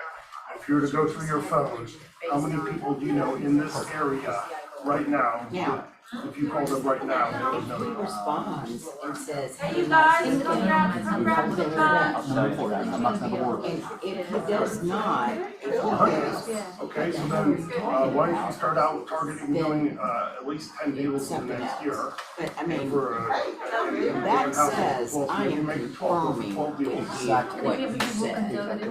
And it said, and it also said, I'm going to buy a building. I saw that, I saw that. Is there, so, Why do we be more conservative? yeah, Because I want to learn. I don't want to drive in and give a number which I don't want to achieve. wait a second. The purpose of the goal is to hit the goal. The purpose of the goal is to be able to create a plan that you can then implement, and then you'll do whatever you do. I do not. Okay? I'm not creating habits. It's not about whether or not you actually hit the goal. You protected me. I have, And I will. If you set a number, I'll go above and beyond. I just want to be realistic. Well, you have to measure something, you have to measure something. At the end of the day, if you don't set a goal, how do you know at the end of this year I am, you I achieved just am anything? so out of it in this class. But that's why you, even if the goal is too hard or scary, at least set a goal you can track the progress. And then, let's say halfway through the year, you go, man, I set a goal of 10, And now I I am have not 3. focused on this today, and I need. Are you mad you said it a month ago? Or are you grateful you have, because you had no plan at all, you have I'll be 0. happy, not knowing anything and I've done. That's exactly right. So take the mindset of glass half full. Okay. You change the mindset of, If Mike says we all have this, different size glasses. we should move forward. Okay? Some people have a big old adjustable of Dixie cup. I You're a agree, Dixie I cup. agree, I agree, I agree. You can fill that cup faster than all the rest of us by just doing simple tests. What was that? Oh my goodness. So you don't need to compare yourself to the rest. No, I don't need to. For me, at this point. When you set a goal, at least you can see the steps you take in month by month to achieve them, and you go, wow, And so I things haven't happened myself right before, things are working, I need to do more of that. Or open houses are successful, or door knockers are successful. Track your numbers. You'll be able to set a goal to appropriate Then we values. found out that it If you was. set a goal of 12 and you do 9 or 8, One reason why I didn't know that's it is still, because it that's a wasn't great on skill. Okay, you didn't fail because now you know how to hit 12 the following year. cellular. Maybe you'll leave the goal at 12, or maybe you'll make it bigger the following year. But your first big goal is not about getting the goal. Your first big goal is about getting to action now. Because if you wait until you know enough to know to get started. It wasn't like the phone had. You're never gonna know it. You're never gonna know enough, you're never gonna know enough, so. Probably I would suggest 12 and no, but worry on, let's get her off right now. Actually, that's because it's secret. Yeah. No, that's a bad thing. I didn't say that. I would be fine. That's for you, not me. I'm glad you remembered it. Of course I do. It was a great name. But thank you. You're welcome.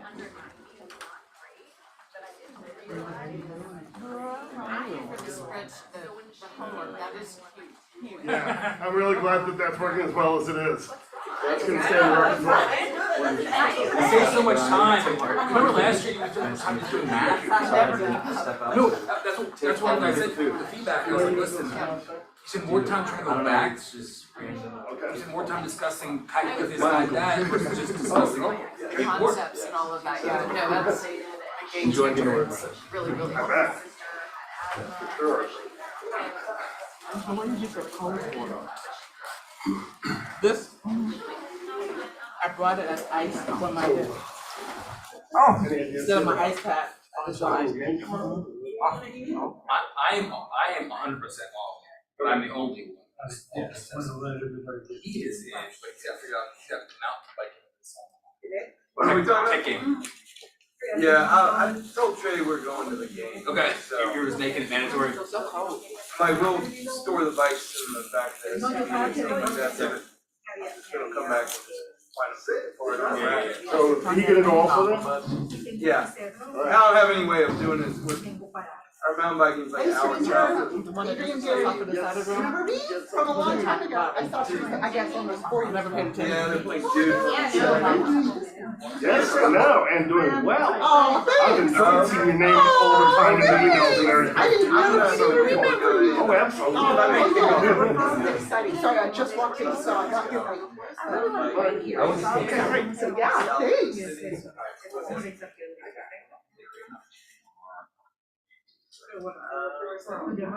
Yeah. I wanna find out. Yeah, find out exactly what I need to do. And set that up. I also want to call you Jeff. It might come to me. Exactly, yes. Hi, Jeff. And hi, Tony. Tim or Timothy? What do you think? Wow, that's not our fault that it just came. Yeah, fair enough. Probably close to one. Oh, I mean, I'm old enough to be his mom. I have one. When did it open? Oh, yeah. He's a little baby. Okay. Oh, I got married. No, my anniversary is 24 on Monday. And you're 24. You just got a birthday. Oh, I didn't even know. When was it? Happy birthday. 25. It's even great in the parties. I'm like, And it's great, guys. well, that's what I was gonna say. Yeah. I can't move it right now. Well, yeah, you're still learning to make it into a ball.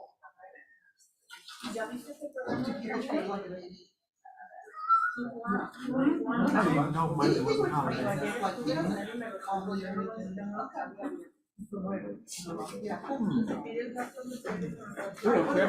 Sorry, I'm not working today, but I am not, and I appreciate that. Used to be a big deal in school. Giving us the line to go to.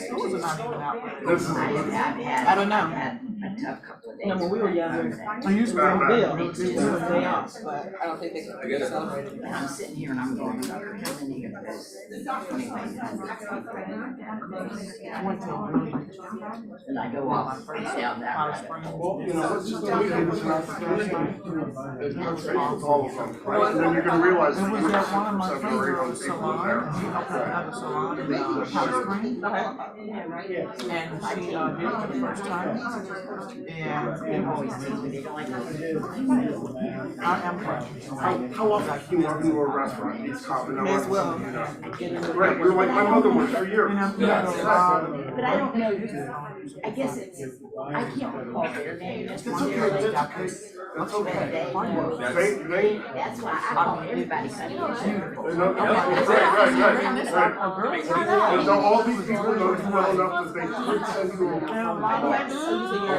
That's hundreds. Yes, because I go there and she invited me to. I'm 85 for mine, so I thought They do a lot of they do back to my phone. So that's one of my goals. And I had some response when I'm on, but I view it as, if it wasn't right in front of that one moment, it probably didn't apply. It probably. Oh, if you got 85 responses to that, I'm shocked. To me, You gotta have 800 people, right? 85, yeah. The guy that used to. Oh, like that, because you know your Facebook. If somebody replied, Are you good now? What can I do to help? And I'm like, yeah. let's say a Chick-fil-A or McDonald's had a customer survey, it was back in the people actually replied, there's not very many. See, and my girlfriend What they do is they calculate every one that did it, that equals 10 more that would have. If they- Right. So if you give 85 that did it, I bet you 8 or 50 that probably would have. Didn't get around to it, didn't see the email, people don't care, they don't do things. Yeah, or they just let them go right now, the time I really were supposed to be working, and that must be real bubble for them. Yeah. And they are- It's that deep person that doesn't respond. Yeah, they don't I'm do telling that. you, the high, this seas didn't respond. This high seas didn't respond. That's his response. They, that's his response, they hear, like, oh, Yes, it's what I know.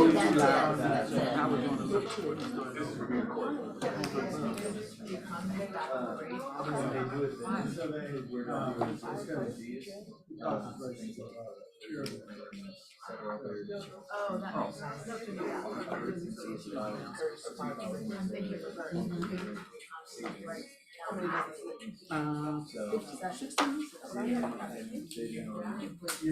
head, my head is working. Right.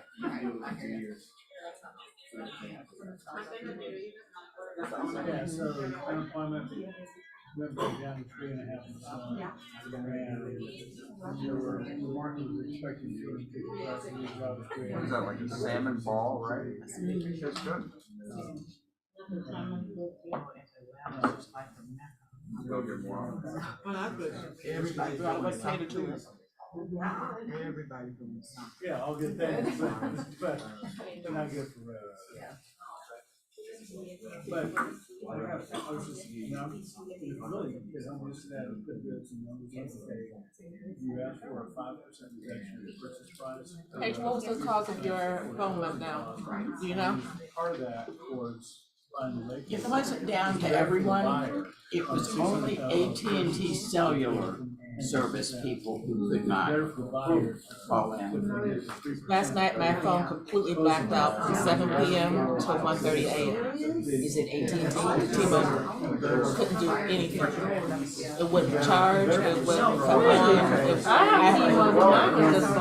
Literally tonight, my kids were trying to call me, I couldn't do anything. And they have T-Mobile as well, so I think it's just mine. This was AT&T in Vonage. Thankfully, this didn't affect us, because Teresa and I spent the last 3 days driving around New England looking at the fall And I colors. thought about that. What if I were somewhere and I needed Yeah, GPS? we were totally dependent on our phones for GPS and directions and everything.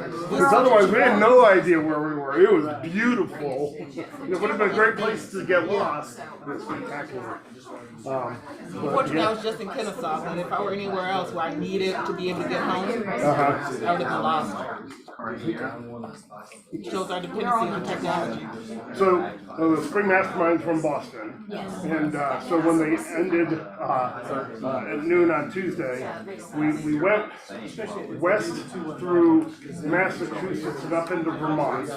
We spent the first night at the base in Killington, the ski resort. And then I'm good, I'll get somewhere. Yeah, I'm good, thanks, Jim. So then the next day we drove north from Killington, way up to Stowe, which is another ski area. We drove right past the front entrance to Ben and Jerry's. We didn't have enough time to stop, and we would love to. And just kind of went further up north in Vermont, and then cut back down a little bit into New Hampshire. There's this one stretch of, I mean, the whole place was just beautiful. Especially this time of year, I'm sure.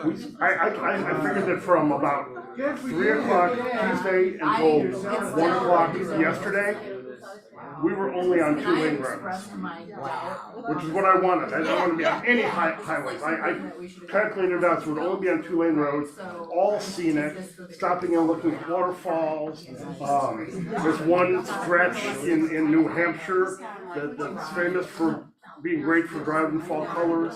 We did that. We drove that stretch and we got crosses a pass and everybody's out and taking pictures and looking at the views, and it was pretty much peak fall color in northern Vermont and New Hampshire, so we timed it right. Yeah, it was really nice. Teresa did well, even, we did a couple of short hikes to see waterfalls. She was wearing her cast because she broke her leg a month ago. She's about done healing, but she still had it on, but that didn't So stop. she went hiking in a cast? Yeah, very slowly. What bone did she break? Ankle, side bone, not all the way through, so she really just has to keep it protected so it didn't break all the way through. And she'll probably. In January. February. I broke the backbone here, and it was. It doesn't matter which bone you break. That's the point of it, is that. Oh. We're a little worried, but. Yeah. We wouldn't be able to go No on the trip, surgery? but. No, she did not need surgery. That's the point of the cast was so she wouldn't, it wouldn't break off. She was even walking the Freedom Trail with us in Boston doing the sightseeing. We stayed with friends for a couple days on the front end. when she was still keeping along with us, walking the Freedom Trail. I was in a wheelchair, so. Oh, really? Yeah, I can absolutely And then all of a sudden, on my leg, and I fell off the crutches and they were my October wrist the Oh, day yeah. after, 7, because I fell off so the we had crutches. 3 months. Fortunately, yeah, she was actually able to, she was out walking her dogs at night. Oh. And, county road outside our new neighborhood is all chewed up and she caught a pothole in the dark and she managed to get herself back All my home. buyers are in that sweet spot. I fell down one step. One step, that's all it takes. Yeah. Cash offers later too. Like, big, like 650,000. Worst part was I had to carry all the suitcases up and down off everything. Huh. For your buyers using those cash programs or? I never realized how heavy suitcases are. My husband's hurt his back, so the last couple of months I've been doing it up and down. It's not an easy thing. So now I think I understand him better. It's not easy. We got home about midnight last night, carrying the suitcases up after, an exhausting day. Got a couple little marks, now I gotta touch up paint this weekend. Oh, gosh. I have to touch up paint, I can't leave them.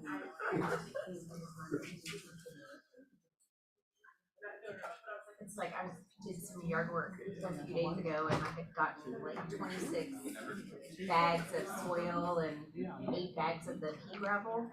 And I got all of the soil out, and by the time I came to the pea gravel, I was like, it's still in my truck, I couldn't do it, I gave up. Wheelbarrow. Yeah. Wheelbarrow. Yeah. Wheelbarrow. Oh. Karen, what kind of stuff were you doing related to? I just kind of refluffed all my garden beds, and I have a brand new greenhouse. Whoa! So I'm Well, let's make Teresa jealous. trying to figure, I'm practicing. Can I ask you a question? Or are you about to start? Go ahead. Okay, so I've been doing things incorrectly. But because I've wanted to, I'm a new team, so I still kind of like knowing what will it take for just me if this doesn't work out, like I'll find first. So that's how I've done it so far. Sorry. But if I were taking it with the team in mind, I would Yeah, literally go off the team GCI. Because I've basically taken out their numbers and out the GCI that I got from them this year, but I would just include that in, but do say it for the same. Same way, right? If I'm following you correctly, probably, yes. Yeah. Okay, no, that, yeah, cause I wanted to have 2 versions of like. Yeah, that's okay. fine. So like right now, I'm like, okay, I know, I need 60 just for me, but if, I do less, if they do more, and I'm, excuse me. So, okay, thank you.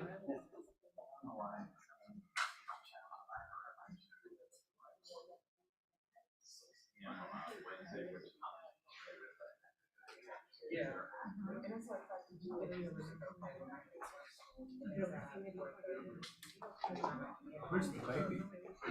She's downstairs, Charles is down there. Oh, okay. I was like, if you can, I thought he was gonna take her home, he's like, I'm just gonna work from here, your office is quiet. I'm like, alright, that's fine. Would you like email address?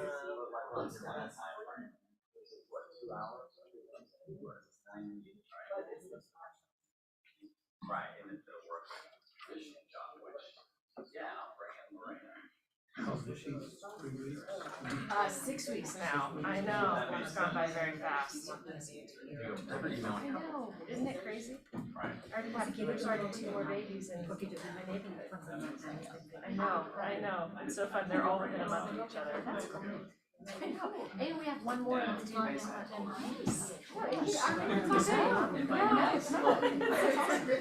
Super fun. We are going. Yeah, the 1/4. 1/4. Right. And I saw them talking to somebody who was out with a stroller and everything. So we're gonna. They might have, it's like, it's so fun. I went to Well, it's always like, you notice, it's like, I had a baby, so all I noticed is babies everywhere, it's like, you're an empty nester, you probably see signs of that everywhere you go.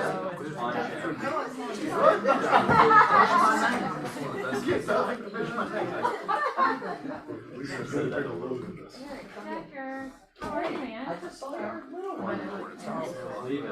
Why not? I was saying, I don't care. because I just went out the stairs and come to the office. This should be back house. Oh, you're still here. I just said that, Chris. I said, I just told you that earlier, I'm surprised it's not a crowded house. Oh, If you want to have fun in your business, you need to be in this room. Which preschool You need is to be in that? this room to hear what's going on. Even the 25 that you said they would be. Oh, that's right up by me, isn't it? Oh, wow. Post up trend, that's so cool. Alright, all three of us round everybody up. Let's rock and roll. That's amazing. Corey loves to do that, her accent is horrible. It's funny because he's spitting all these words out now, and the pediatrician says it's gonna be a little lagging in English, but we're not worried about that. We had what, Because it's fresh learner too. 25? So. 80% maybe? I know, every time. Yeah. And they just play little instruments, and they sing, Make sure and they dance around this room. Are we in office hobbyists? 4 days a week. You know, so that's what you're Well, there's been a lot of individuals coming with target personality, but it starts to. We remember. That's a bad thing either. I have a bean bag now that I get on the field, and he has some, so every morning I get up with him. I have like 2 hours. Through June 30th, out of 1.6 million members of NAR, 1.3 million had closed 3 or less. That's low. Yeah. 1.3 of the 1.6 million members of NAR had closed at most 3 transactions. Wow. Wow. So generally 4 days, you know, they go fast. As you know well. Yeah. Is it a hobby or a job? That's what he just Yeah. asked. Did you hear It's a him? Hobby or business? It's a business. If it's a business, you need to be in this room, have these conversations. Alright, Good luck, bud. so. That's that, Steve, when they all sit down. A shout out to those of you who actually are here today. We're just chatting that, recent stat that came out from the National Association of Realtors. Through June 30th, through the midpoint of the year, out of 1.6 million members of NAR, 1.3 million had closed 3 or less transactions through June 30th. You don't want every realtor up in the world. Say the number again. 1.3 million of the 1.6 million has sold 3 sites or less. It means a lot of them sold 0 or 1 or 2. Yeah. 1.6 total in the whole country. Yep. If you want every realtor up and above their head, you put the number of transactions they've had in the last year. No, what's the most common number? 0. Zero. Zero. Most don't do anything. They have a license though. And if you're brand new, don't worry. No. Don't think that way. Well, they don't do anything. They're not in these rooms. They're not here in these rooms to You're learn. here, so like, just a side note for all the new folks, because you're in the right place and you're gonna do great. Gym members like I did, because we're both team leaders and brokers when the big shift happened. The agents, that were in, so many of them, when the market shifted, flushed right back out because, it was no longer would just be lucky, you actually had to, be good. The ones who got into the business then have done overall much better. They came in, they had no choice but to actually treat it like a job and run it like a business and do the right things. You couldn't just get lucky, you couldn't just be a lead receiver. You actually had to be purposeful. You actually had to take action. Shocking, imagine that. I asked the question though, for the purposes of figuring your numbers in this model. It has anything to do with that a year ago, you may have to pick a buyer and write 5 contracts for them before you got one accepted. Now it's down to maybe 2 if we get one accepted. Is that figure this at all? And Well, I did put into the buyer line, which we don't spend much time on, how many unique buyers you need to write an offer with, because some buyers you have to write 2 or 3 or 14 offers with. That's a U2 reference. Uno, dos, tres, catorce, 14. You kind of blew it there.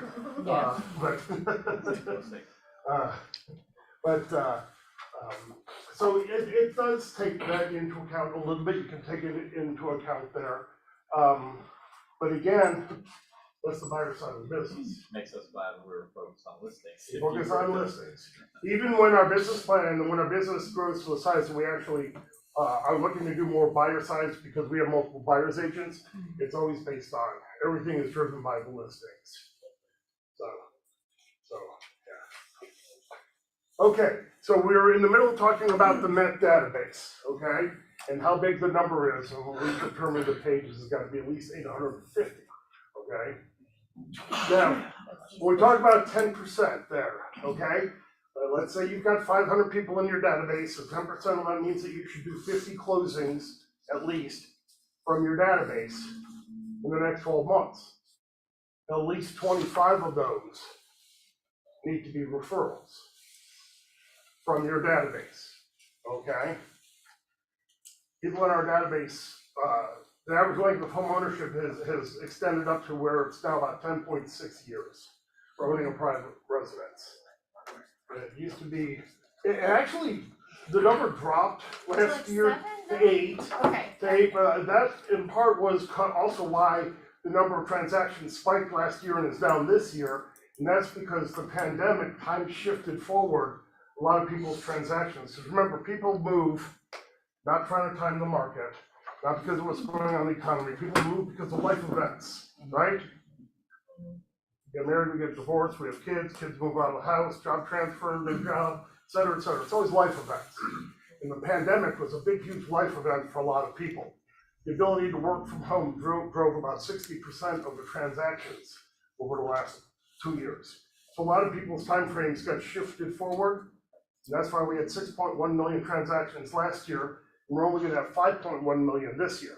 If you look at the several years before that, we're averaging right around 5.5, 5.6 million a year. That's exactly what that last year and this year are gonna average out to. It's just gonna be, really big and then down a lot. So it's gonna come back up over time, whether it's next year or a couple of years, it will come back up to that 5.5, 5.6 million number. Okay, so the key thing here to understand is it's referrals. The force multiplier, the easy button in this business is getting referrals from people that already know you, like you, and trust you. And the way that you judge and keep track of how well you're doing being in touch with your database is how many referrals you're getting. And when you look at the deals from your database, if you notice in the homework, I had you break out, okay, I've closed 32 deals this year from my database, and 22 of them were with somebody in the database, and only 10 of them were referrals. Okay? Well, there's a big opportunity. You're not in touch with your database enough because really those numbers should be at least equal. In reality, you should actually have more referrals than deals that are directly with somebody in your database. Okay? The real goal is to have 3 referral closings for every 2 deals with somebody that you already know. 3 referrals per year? Per year? Oh. And that's not a broker to broker. Just as a ratio in any given period of time, okay? If 20 people in your database do a deal with you next year, you should have 30 people that you have a deal with that were referred to you by your database. Okay, it's a proportionate thing. You should actually have more referral deals than direct deals. And if not, then you are not taking good care of your database, and you're having to work too hard doing other things to generate leads. Either that, or you're just flat out not hitting your production goals. Your database buys a house, they fall out of that opportunity to buy again or transaction for a while. So you rely on them in that 10-year period to be a referral-based person. And it fluctuates pretty narrow range, 64 to 66% of adults are homeowners, so only 65% of your database are actually homeowners. but 100% of them are gonna know people they could refer to you next year. They may be a homeowner and they just bought a house and they won't buy another house for 7, 10, 15 years, but they're all gonna know people that they can refer to you next year.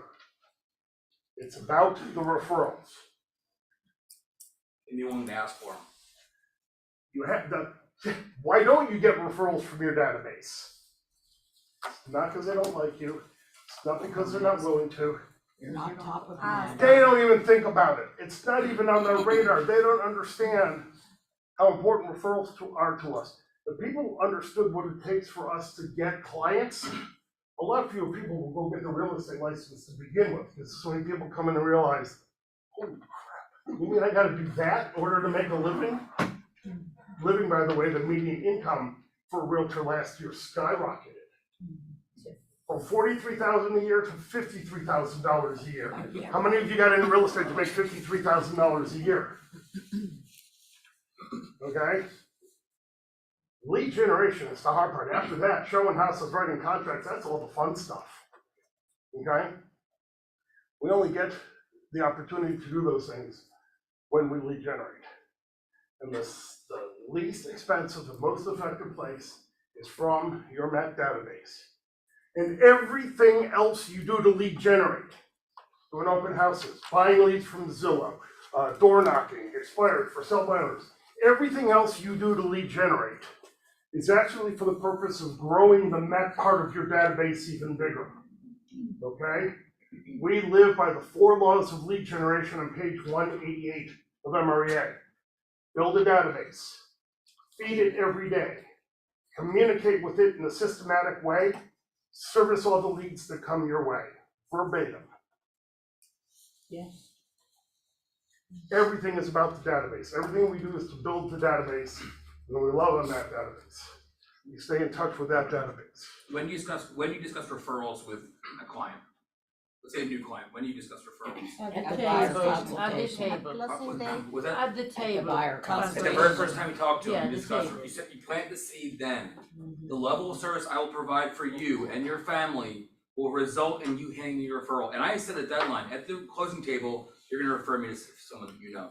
Yep, because you're so happy, you trusted me with this transaction. When your head hits the pillow, you went to refer me. You just, every single person I have. And the very first time I asked for referrals, from the beginning. We're gonna be upfront about it, we're gonna be blatant about it, gotta ask. We don't ask it so they don't realize they don't think about it. Got nothing to do with their willingness or not. We're afraid to ask. All right, to say it doesn't come natural. It's a great scripts practice for next week, power up and all that, but there's different times. We probably all have different answers when we talk about referrals, or we don't, right? And that's where we're missing the boat. Most of us, we don't at all. Waiting until the closing table is still way better than not bringing it up at all. But you really should start Day one. at the beginning. My goal is to take such good care of you that you're gonna feel compelled to send me at least one referral.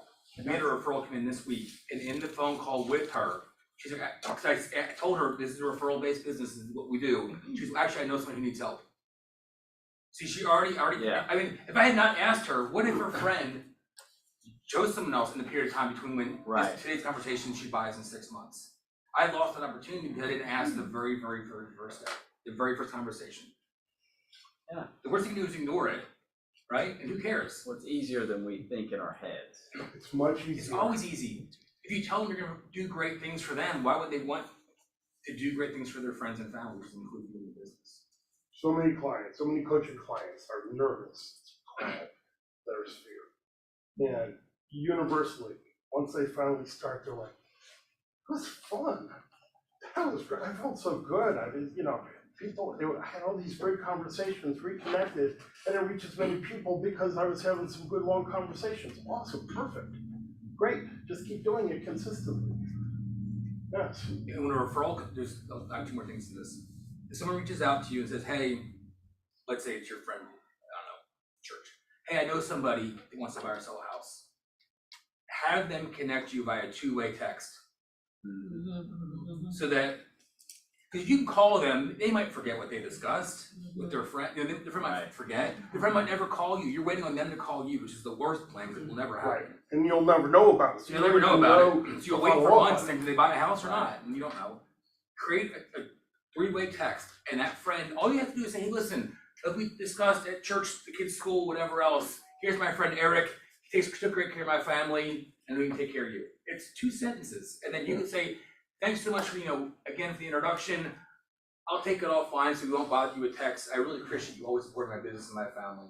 Look forward to catching up with you soon. And then when they sign with you, you call that person who referred you and you thank them then.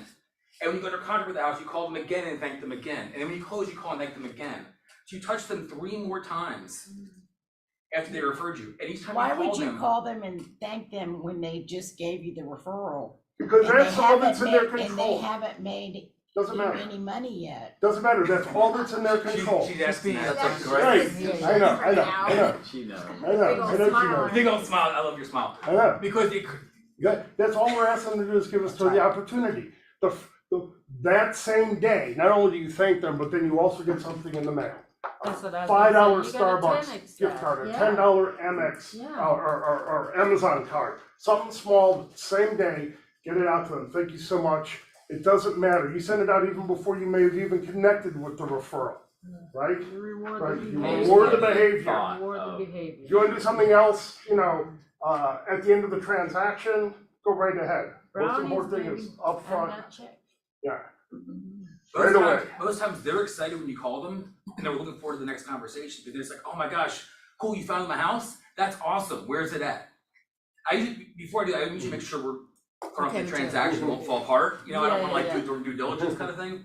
But I might say, they might say, I already heard from Angela. She's excited to live in Smyrna.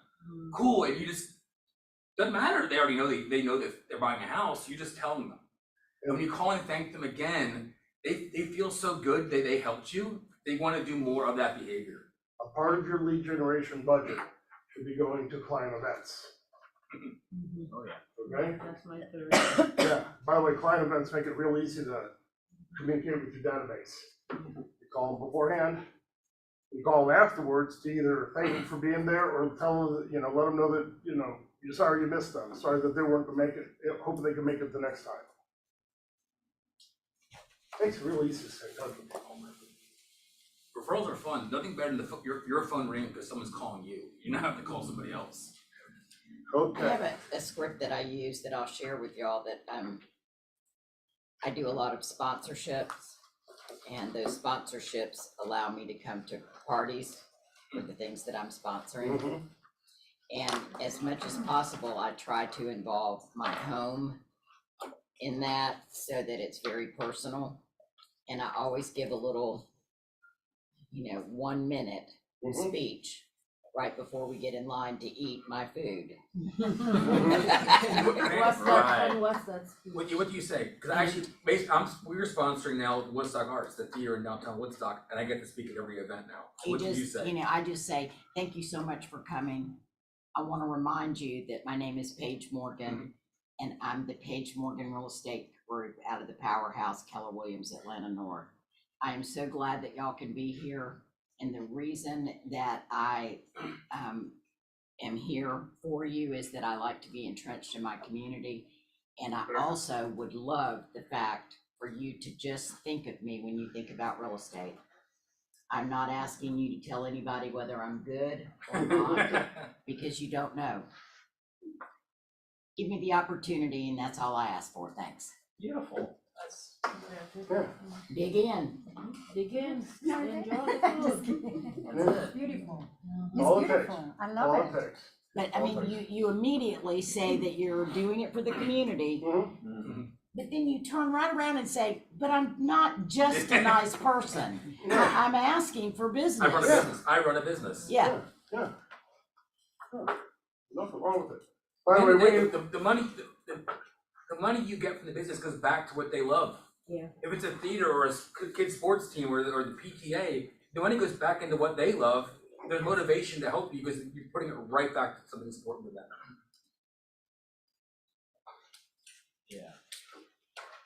By the way, to make it a little bit easier, when you do call your database, and you are gonna be purposeful about asking for referrals, start the conversation out that way. You go from business to personal, not the other way around, okay? If you sneak in the business part at the very end. Oh, by the way. Oh, by the way, yeah, that was the worst Yeah. script we ever learned. That and the term past clients, two really dumb things that we used to do, okay? But you start out with business. Hey, thanks for taking my call. You have just a minute for me. I've got a quick business question for you. All right? And then, and then use whichever script you're gonna use. And then after that, you know, how's And then you family, go how's to, the new job? oh, by the like, way, how's the afterwards. Yes, family? if you do if you do overlay about business, it's like someone saying, I love your shirt, but Right. nothing good comes after the but, ever. Nothing good's ever happened. So if you say, how are the kids, what's going on with the house, and all these things, oh, by the way, who do you know? You dropped a but in there, and it's just like, all the things you just talked about, they're like, It negates it all. did they really call about the kids and how school's going? Right. Or how, you know, how the kids are growing or walking and talking? Or is it really just a business call? It's business call first, and you get out of the way. Think talk about all you business. want about the kids then. You know, in integrity, it is a business call. There's a reason you're calling, and that's okay. Right? Just own it. Just own it. And Okay. if they won't use you, you get to cross them off your list. And it's so rare that that happens. It Yeah, really but is. honestly, they won't use you, honestly, you're not wasting time, effort, dollar, Right. or anything else to ever call them again. Okay, so the second lead generation strategy that applies to everybody is leads from your listings. That's the sign calls, which are, you know, mostly technology, reach outs via, you know, email or on a website. Open houses are leads from your listings, okay? This is section 2 in lead gen model in bold. Yeah, so the first two lead generation strategies are already laid out for you. Your Met database and leads from your listings. So now the question you ask yourself is, can I hit my goal? Can I hit my unit goal if I only do these two lead generation strategies? Sometimes the answer is yes. Great, do those really, really well.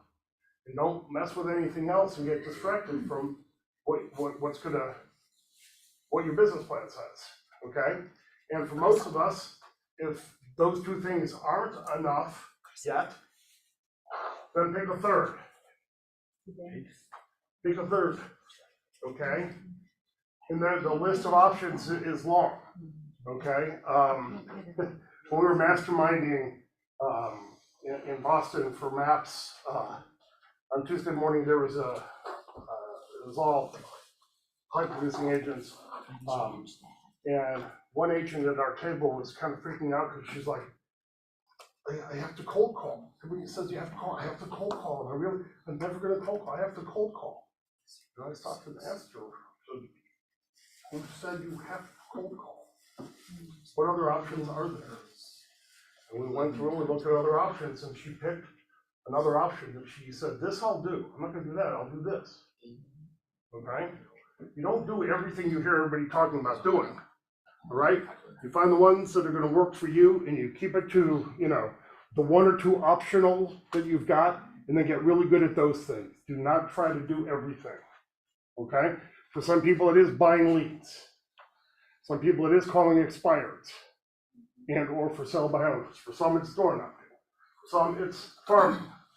For some, it's doing open houses for anybody and everybody, not just your own listings. Okay? For some, it's networking groups. All right? It's a long list of options. Pick one or two more, and go really deep with that and ignore everything else. You two can both be very successful. You don't have to do the same things. You both have to do number one and number two, but you can do completely different number three and number four. Make sense? Any questions? How many activities do you recommend us to do? I mean, because I always think that focus only on one, it will not be enough for me. Well, okay, so we know that you're going to do activities around working with your Met database, right? Mm-hmm. And we're going to do activities around generating and converting the leads to come from your listings. Mm-hmm. All right, are those two enough for you to hit your goal? Yes. They are? So. And that's all you have to do is do those at a very high level, Well, it will be my database, okay? my open houses, Yep, and converting my leads. I mean, the leads that they are coming from my Facebook page. so Facebook leads, see, So that's a third That's strategy. your third thing. That's your third thing, is Facebook leads. But I'm thinking to do expires as well. Do you need to? Because sometimes, when I don't have enough activity on my business, that is my next activity to do. Don't have more than 4. If Facebook is number 3, if you go with expireds as number 4, you're done. Do those. Okay, no more than Otherwise, 4. you're not gonna do anything well Jack enough. of all trades, master of none. Because, Yeah. and your focus on these first two is to increase and expand what you're doing for those, right? I mean, that's Yeah. your, Right. so if it's not enough, then you need more METs in your database. If you do number 1 and 2 the highest level, goal numbers you might not never need a 3. with those And 3 becomes a bonus. Yeah.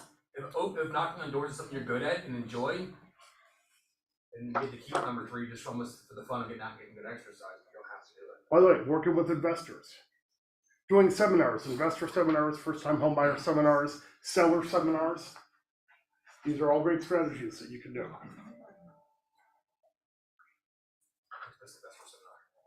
Hmm? The investor seminar? Investor seminar, yes. No, the one coming up. Yeah, I am doing the investor seminar, the Millionaire Real Estate Investor Seminar, the Blue Book, When are you doing it? next Saturday Where? on Zoom. Gary said to read the blue book. I need that. Oh. Yeah, You Gary guys did said not you hear gotta. that? What Gary said on stage in Mega Camp was, y'all look at the red book is the way to go, is to create wealth. No, it's the Blue Book. Red book creates business, blue book creates wealth. We don't sell real estate to become wealthy. It's It's very, on very, very audible. hard Play it in the to sell enough bathroom. real estate to become wealthy. We sell real estate in order to generate enough money to be able to buy real estate.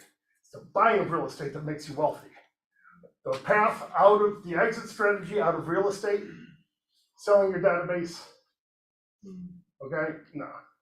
The path out of real estate is to buy real estate, generate passive income. What time is that on the 15th? Starts at 1 o'clock. Is it full already? What? Is your class full already? It is not full yet. It's a bonus for showing up today. Yeah, we can get that link sent out. You don't have to register. And we can get the registration link sent out I'll send it to today. you. Send it to you. Send it to me and I'll. Okay. Oh, that means I gotta take names. All right, Yes. here. We're gonna make it easy. Just put your name and your email on here This is, and I'll send you guys the link. How about that? seeing this seminar will help you understand investing in real estate better, make it easier for you to work with investor clients, or turn, clients into investor clients. And you'll also then be able to actually do the seminar yourself if you want. I want that. Okay, it will be recorded. You'll get the slide deck. It's the MREI. It's from KW. And I'm doing it on Zoom next Saturday, starting at 1 o'clock. I Can think I that might invite, interfere with the Bulldogs game, which is a little unfortunate. I hope I'm wrong. that's the 15th. The 15th, yeah. Hold on, we can tell you. 3:30. Yeah. Yeah, so those 4 seats. These 4 points, try to get more points than the other two. Liv is a huge sports fan, so. Go team. All right.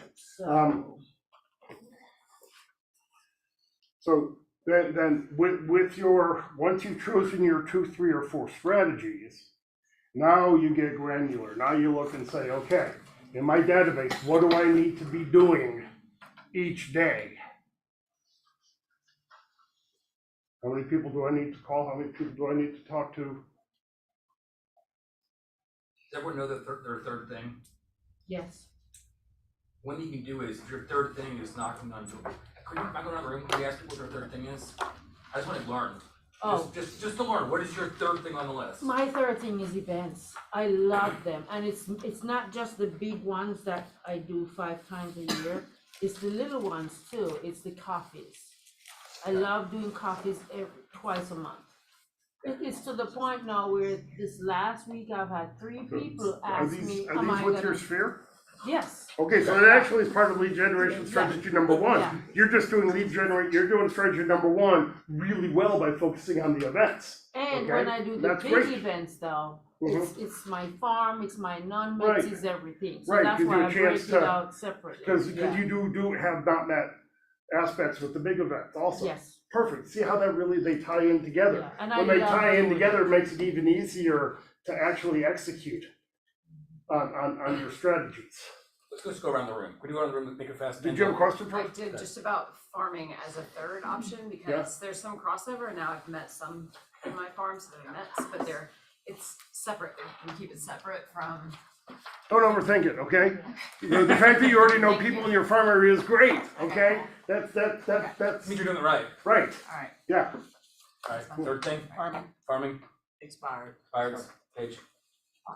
Farming mine. Oh, and Yeah. by the way. Oh, by the way. And oh, by the way, the 17th of October, in this room, we are having a farming class, which is to kick off to Productivity Week.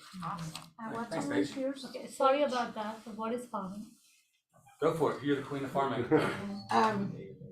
If you understand the agricultural part of farming, when you go out and you select a plot of land and you throw seeds on it, and then you come back and you water it and you fertilize it, and eventually you harvest the crop. Okay, that's the same thing that you do is you select a subdivision or a group of people, and you go out and you tell them everything that you know about real estate, and you contact them on a regular basis, either by newsletter, door knocking, events, and then you go back and you water it, just like on a farm. That's what the second part was, when you're getting in touch with them. Yep. You plant the seeds, and then you go back and you keep contacting them, that's watering the seeds. And then you have to fertilize the seed. You have to add something of value to it to make sure that they understand you're the real deal. So you fertilize it, then you harvest the product. But that's not where it stops, and that's where a lot of people stop. You notice how well those steps actually line up with the 4 laws of lead generation on page 188? Yep. Build a database, choose your farm, right? Feed it every day. Communicate with it in a systematic way, water, right? Service all the leads that come your way, harvest the crop, right? And the thing is, you have to do it for a long period of time, and you have to really get into the farm and really know it. You are running for mayor. You have to get out there and press the flesh, kiss babies and shake hands and really be involved in the community that you're farming. Okay, everybody in Indian Hills knows Paige Morgan, and she wouldn't allow it to be any other way. And it has worked out okay for her, I would say. Yes, okay? And we just got an offer in on the Power Tower House. Does everybody know the Power Tower House? Okay. Alright, Yvette, what's your thing? What's your third thing?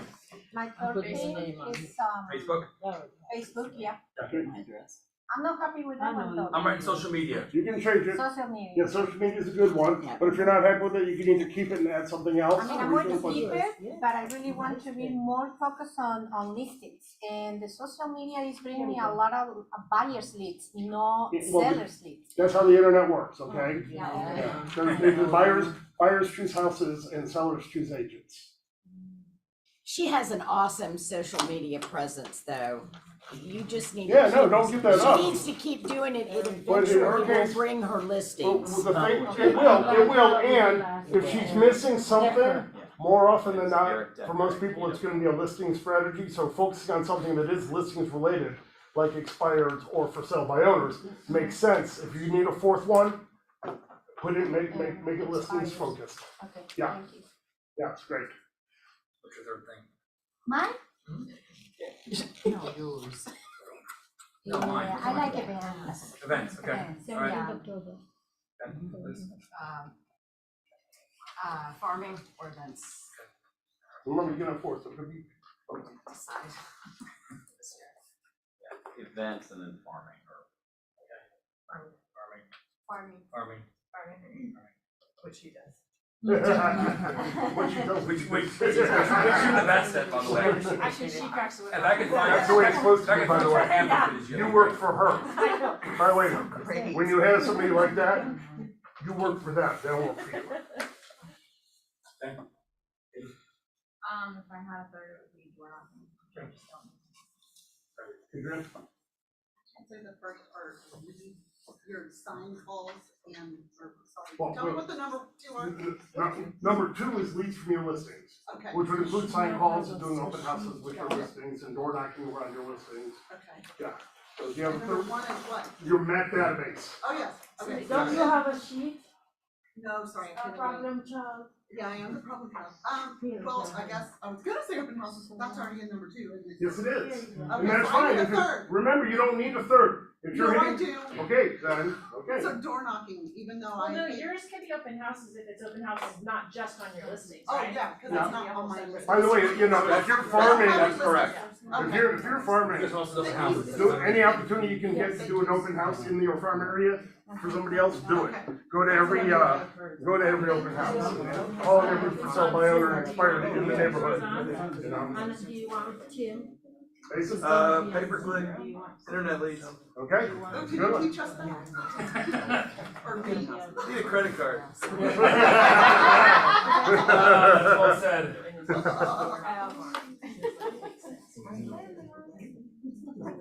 My third thing is agent referrals. That's where That's a good one. a lot of Yeah, that's a business comes great from. one, yeah. So it's A referrals. Agent to agent referrals. I go to every family reunion, every make it camp. I went to the mastermind in Nashville in the spring. For the sole purpose of meeting people and making referrals. Learning actually is secondary. Because realistically, what's said on stage is the same stuff we've heard over and over and over again. They're not teaching us anything new, honestly. They're just reminding you to do your job. But if I go there and meet someone and we make connections, Mason and I went to family and met tons of people, all different events, and they're sending us brownies and texting us and different things. You're building connections. You've seen that. If you go again, you'll see them again and again and again. And it creates this friendship where your name pops up. And so I've actually gotten referrals, not even from, let's say I met Angela at a reunion. I'll get a phone call from someone who knows Angela in her market center and say, hey, I call you Angela, you're Angela. She said, you know, I know Angela, she's in the market center. She said, you're in Atlanta, is that true? Yes. She said, I need to use you. Great. I never met that person. But you went back to your market center and said, I met somebody great in Atlanta when you're talking to people. I mean, I think some of you have actually called me and said who you know in a different city. I know you've done it. So when you become that connector, that's my goal in this market center, is to be the connector. To tell you, if you call St. Louis, Anne Arundel. If it's Macon, Georgia, it's Cameron Bazemore. It's, you know, you know beyond your own market center. So. I have one in Denver and her name's Adrian. Yeah. That's cool. Ooh, nice. There you go. She's So I focus on that, but I focus on it at the highest level I can. It's not. That's the thing. Narrow and deep. Pick your, you know, third and or fourth and no more, and go deep with them and really master them and do them very well. Okay? Intentional. Whether it's farming, Paige is intentional with her farming. I treat this no differently. It's the exact same thing. Yeah, y'all be in the parking lot about 3:30 and see how intentional I am with my farming. Because I just got a new toy for my farming. Is it a tractor? Tractor? It's a stretch limousine golf cart. You carry all the tools on it. I love it. I was just gonna ask if, I know I'm kind of jumping ahead, but for the 15th protocol, if you don't currently need 1 and 2, but then you suddenly are behind, then can that 3 and 4 be your 15th protocol, or is? Okay, that's an interesting question. So, the 15th protocol, for those of you who are not familiar with that term, the 15th protocol is, if you get to the 15th of the month, if you get to the middle of the month, and you're not on track for your primary lead indicator, which for most people is listing appointments, then you've got to dig deeper, right? You got to kick in yet another gear. Okay, so that 15th protocol is deciding in advance what that extra gear is going to be. all right? Now, Can I say something? of course, Well, actually, I'm gonna ask the question, right? Because this is how other math coaches are teaching it too. Because we've evolved. Do you really need to get to the 15th before you realize that you're not on goal? no, it's a concept that you can apply. Yeah, Right, at yeah. any point. Right. Yeah, if you chunk your listings, if you know you go on four listing appointments a month, that's one a week. Yeah. You didn't You'll have one know the pretty first week of the quickly month, after you're week already one, you behind. have zero. Right. And I'm So- saying all this knowing that I don't do it, so. Basically, And attest it's to that. what do you do? Part of What the do reason you why do, I've got right? you here with me Yeah. today is because when you say stuff like that, now you know that you actually need to be more intentional about it Right. going forward. We teach so we learn better, okay? This is not entirely altruistic, okay? I get better every time I do this, all right? There's not a perfect agent in this office, right? That's what we're all here. That's No. Sorry, Paige. I'm sorry. We can all do more. Libby if it wasn't. Sorry, But the point is Yeah, that we you're all not get talking something about from me. each other, so at the I end of know the day, that. admitting if you don't do something right, we learn from each other. I wanted to ask this question, because if you listen and you heard someone else say farming, and Paige said she's teaching a class, you better show up her class if farming was your answer for the third thing. I'll put it in my calendar. If you're not coming to that class, then farming isn't your thing. You decided just to say something for the purpose of the class. Nice. Very But if nice. someone says events, that's how you mastermind. If yours was events and you were events, that's when conversations happen. Right. And you go, hey, what are you doing for the fall? What are you doing for Christmas? What are you doing for the spring? And guess All what? the shoot You for can the literally fall. steal someone's idea. Yeah. Paige didn't create a pumpkin patch. She wasn't the first person ever to make a pumpkin patch in East Cobb. Someone else did it, and she took it from that. Actually She said she was. Yeah. Well, in East Well, Cobb, she she was the was first around, one. pumpkins were created by God, but she wasn't the first one to create a pumpkin patch. In East Cobb it was. But the point is, Back like, in find who does what you do, Yeah. and pick their brain about it. Share That's what we ideas. do. We all share ideas. Yeah. To that point, I got fall photos, or I think you do Christmas photos from Libby. And I've been doing them for 3 years, and now Arthur Rain's starting to do it as well. That's Yeah. right. Diana Wagner and Heather Abernathy. Yeah. I created Pie Day Oh in my my neighborhood. Yeah, the idea is to talk people Hard through to their In things. my neighborhood. In March. In March. No, it's Pie Day. March 14th. Why not have Pie Day? March 14th. Annual Pie Yeah. Day? Yeah, March 14th. National Yeah. Pie Day. No Pie Day. 3.14. You know March You can do 14th. Pie Days twice a year, fall and Pie Day. But going back to the 15 protocol, Yeah. right? Yeah, This is something that drives me crazy. yeah. Because of the question that Liz asked, Right. and it's a genuine question. It's like, okay, if I haven't hit my 15 protocol, then one of the things up here be it, and it's okay, all right, so what are you gonna do? If it's open houses, what are you gonna do? So here's, yeah. That's different. Right, so here's exactly right, so here's my answer to your specific question, okay? The 15th protocol concept is very much of a plan A, plan B concept. If you get to the 15th of the month, whatever time frame you're using, and you're behind, then there's one of two problems with plan A, okay? Either plan A isn't robust enough to hit your goal, or It's not doing you're not doing It's it. not. Exactly. So don't throw more onto the fire if you're not doing the first one. Right, you've gotta actually do it. If you're not actually doing plan A, why would you put more on it? You're just And you gonna. can't just start farming on the 15th. Right. Yeah, you also Right. can't start setting things Right. out. The job one is to consistently do plan A. Now, every once in a while, you're gonna have a month where, you're behind, but if your actions and activities are consistent, and it happens everywhere once in a while, football bounces funny sometimes. But when it's happening consistently, then there's a problem with plan A, and it's usually that you're not actually doing it.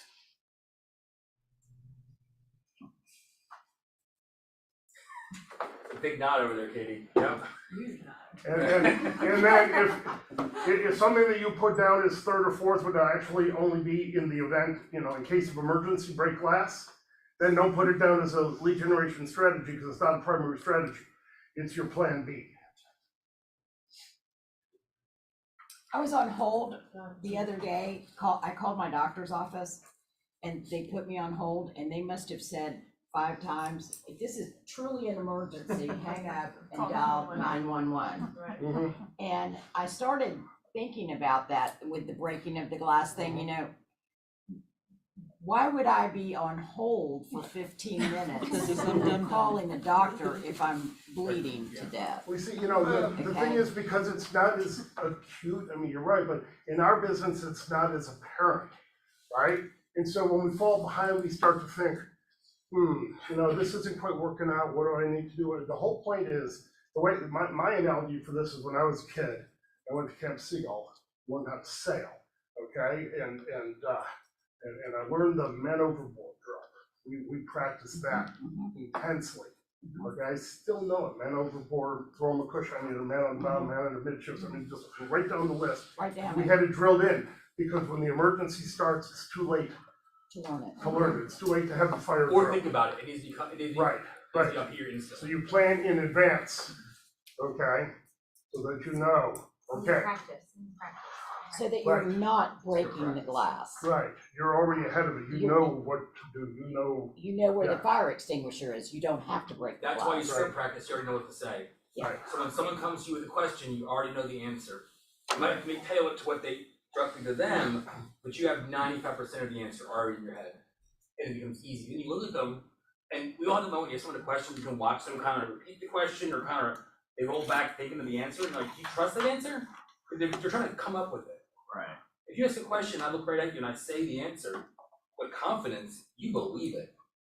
Because I practice saying it. We got to the point when I was in the more advanced sailing ranks that one day our instructor, without any of us noticing, he lifted the rudder up and he fell overboard and he took the rudder with him. And we had to do a man overboard drill just using the sails to return the boat and pick him up. And we did it. But we had drilled to that point where we could actually do it literally rudderless. Yeah, it's pretty cool. So that's the type of preparedness that we're talking about here. All right, any questions, especially about the concept of Plan A, Plan B, and having enough clarity on Plan A? I call 25 people a week in my sphere, right? I door knock 50 doors a week. Knowing specifically that where you can objectively state, yes, I did Plan A, no, I did not do Plan A. Okay? You break it down and then it's just about the consistency. It's just about the consistency. Over a short period of time, the randomness and statistical anomalies will show up, but when you do it consistently over a long enough period of time, it builds up a momentum and you build up that pipeline, even that hidden pipeline that you don't even know about, but people in your database that know they're gonna be calling you soon, and you just don't know it yet. When you're consistent with your activities, when you're consistent with your Plan A, you get to that point where, okay, and it's the consistency and continuity of your lead generation that matters, not the content or the creativity. Straight out of Mrea. It is the consistency and continuity of your lead generation, not about the content or creativity. Yeah. What about accountability? If you're holding others accountable, what's a good tracking method? What should individual agents use as their tracking method to ensure that they are hitting the numbers that they've said they're gonna? Remember, you can't hold them accountable to something that's subjective. No, once we have a finite number of what we're doing, what our 1, 2, 3, 4 things are, and every week we have a meeting, and we're gonna go over what we did last week and what we didn't do. Yeah. Okay. So how are they tracking their information to be sure whether they're doing it or not? On a sheet of paper that's with them, the bold 20 contacts a day form, something like that. Okay. And they just literally have to give you the numbers. Pick their thing. Okay. Make it specific, and measurable. Chill with the bold contact 20 things a day is. I might find it, I could look it up. You're writing down who you're calling. Yeah. You're actually writing down who you're calling. Like paper and pencil. Yes. Yes. Yes. Yes. Paper and pencil. Command It is is- over Pencil, old Command is school. also the same? Well, you could use command, that's Okay. one tool. Or brevity, we have brevity. But writing it down is just a way of, when you're making your phone calls and you're writing things down, I did this, I did that. But they need to be writing down, okay, if they're just going 1, 2, 3, 4. Yeah, no. Yeah, I don't like the tally mark tally. doesn't do any good. Tallies I like the don't tally. work. So Tallies the get 20 messy. contacts a day form is Now remember, accountability itself is actually just a feedback loop that starts and ends with you, the individual, okay? And whoever you're doing accountability with, it just creates the loop. It means that you share the information with them. But as soon as I report to Authorine that I only made 17 contacts, I didn't make 20, shouldn't have to say anything. I already know I failed. Okay, that's the accountability. It's me just having to acknowledge the reality that I fell short of my goal, of my intention, that I need to do better. And then the conversation becomes, okay, what do we do next week so that we actually hit 20? What got in the way? What were your obstacles? What are the options? Okay, so out of these options, what will you do? Which one will you do? Okay, and then if it happens consistently, then we have a different conversation. If it happens in the short term, yeah. Make up those gaps. Which is the plan B. Right. Yeah. Yes, Andrew. I appreciate you saying consistency and continuity is more important, because I get lost on the second half, the content and the creativity, and I get stumped there and it just dies. Yeah, well, how many of us look at a pre-built campaign and command or something and go, well, that doesn't sound like me. Doesn't freaking matter. Doesn't matter. They're not reading it anyway, okay? We get the email and we see in it that it's from Jeff Hart and we go, I love that guy. That's the guy that I send all of my loans to, okay? Delete. Doesn't matter, I didn't read the email. He didn't take it personally. I see him and I'm reminded that's my guy, okay? It's all that matters, okay? Top of mind. Yes. I'm noticing Sorry, that. Tim's my guy now. No. That's okay. Jeff. I'm noticing as we're going away from emails and more to text, that what I am reading more of and I am sending more of is the point that I want to make in the subject line. Yeah. Yep. The subject lines are getting longer and longer You might never read because them. that's all that anybody's reading anyway. So, And even with that being said, the first thing we all read is who's it from.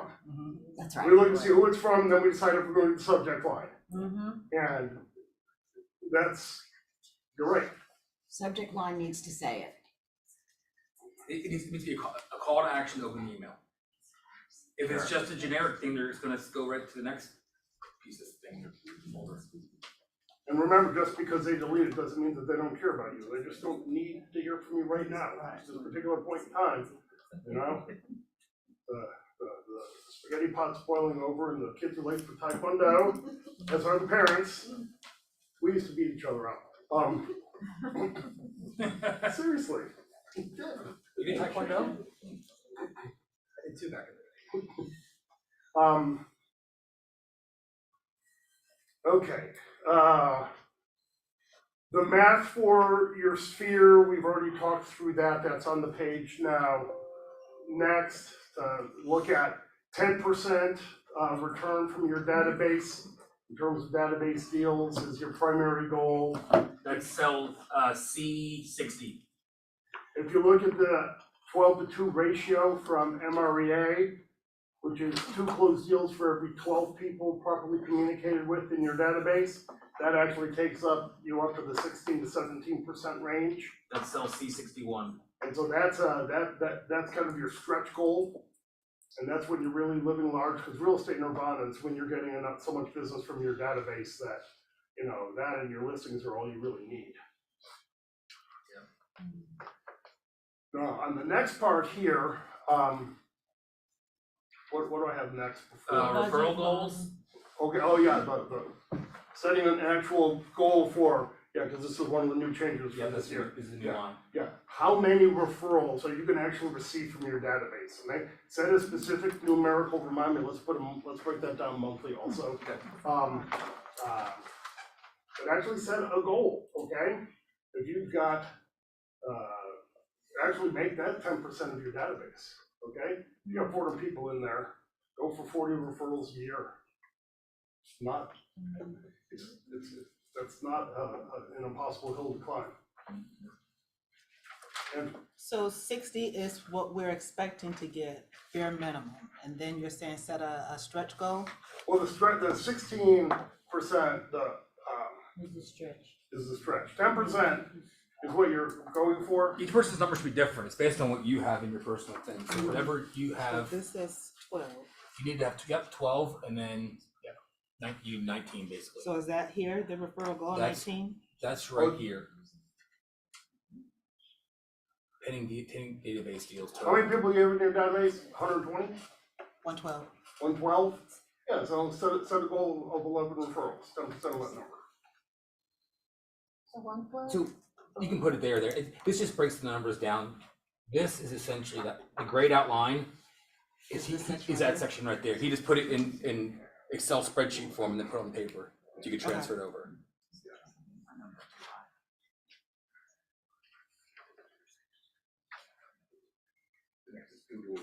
Yes, by the way, Google reviews.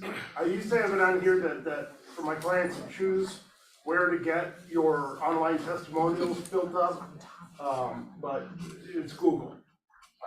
It's Google. That's the place that matters.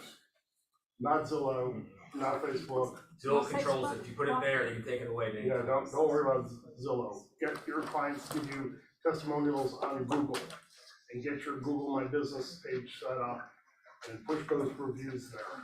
How do you suggest that we go back to our clients where they have Zillow reviews, they do it as soon as they close? Okay, those are great. Now we're gonna go back and ask them to put it on Google. What am I doing? Am I running a contest? How am I getting them to go running over a there? contest is a great way to do it. And for those that have actually already given you a review on Zillow most likely, Yeah.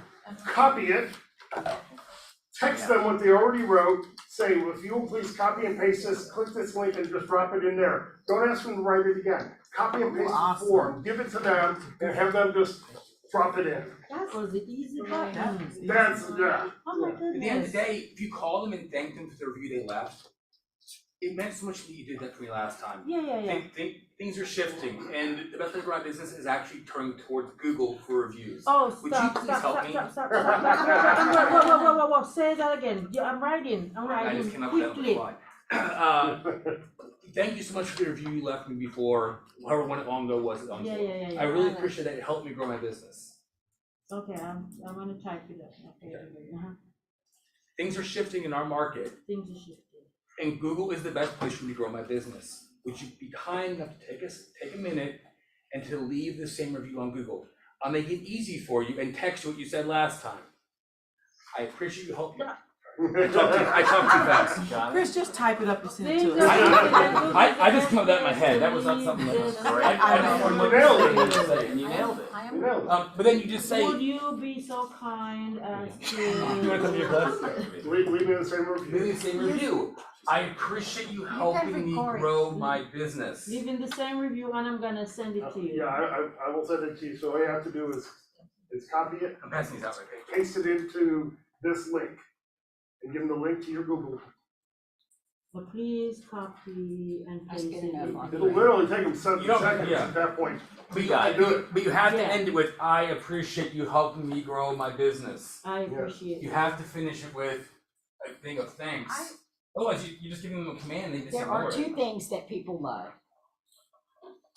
I need your help. Yeah, Yeah. and thank you. And thank you. Thank you Alright, for what helping am me. I passing out? Oh, No, from- No, I'm from passing you. And out. it doesn't matter how old the person is. No, Little kids love it. Little kids love it. My grandchildren love it when I say, thank you so much for what you did. Thank you so much. Or, Nana really needs your help Reinforces with behavior. this. Yes, Nana really needs your help. And it's so much better than if you don't do that. I mean it. Yeah, do it. And that's what they hear from their parents, right? so help me through this Yeah, call. so the grandparent comes in and goes, I really need your help. Boom, it's done. If you do that, I'll like, making that phone call with ring Yes, is also another touch. It is. yes. So asking them to leave another referral, you can say in that same phone call, you better ask for a referral. When you ask them to leave a review, you better ask who else can I help. If you didn't, you wasted the opportunity. You're already on the phone, or you're already texting them, or you're already emailing them. Thanks again, who else can I help? By the way, when you do your events, it's to thank people for their past and future referrals. That way includes everybody, whether they sent you one already or not. Cool. And then set a goal of how many reviews, if you don't have any, how many do you wanna have? Set a goal for the number of reviews by the end of the year, and that number should, you know. Be bold. For St. Patrick's Day this year, I did a raffle. I can't remember what I called it, but I sent out to everyone, I'm doing a raffle in exchange for your review. Can you please go to my page, and each place that you review gives you one entry for a $100 Amazon gift card.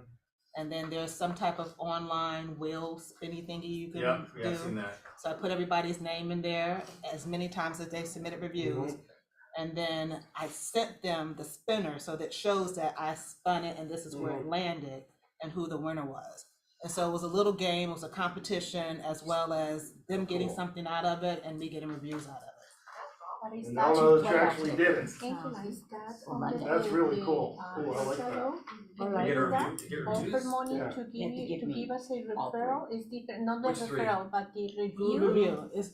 It's the review, Google it's not Zillow interview with the and- Yeah, it's not referral, a right? referral, yeah. Use a That is referral, but legal, we right? want both.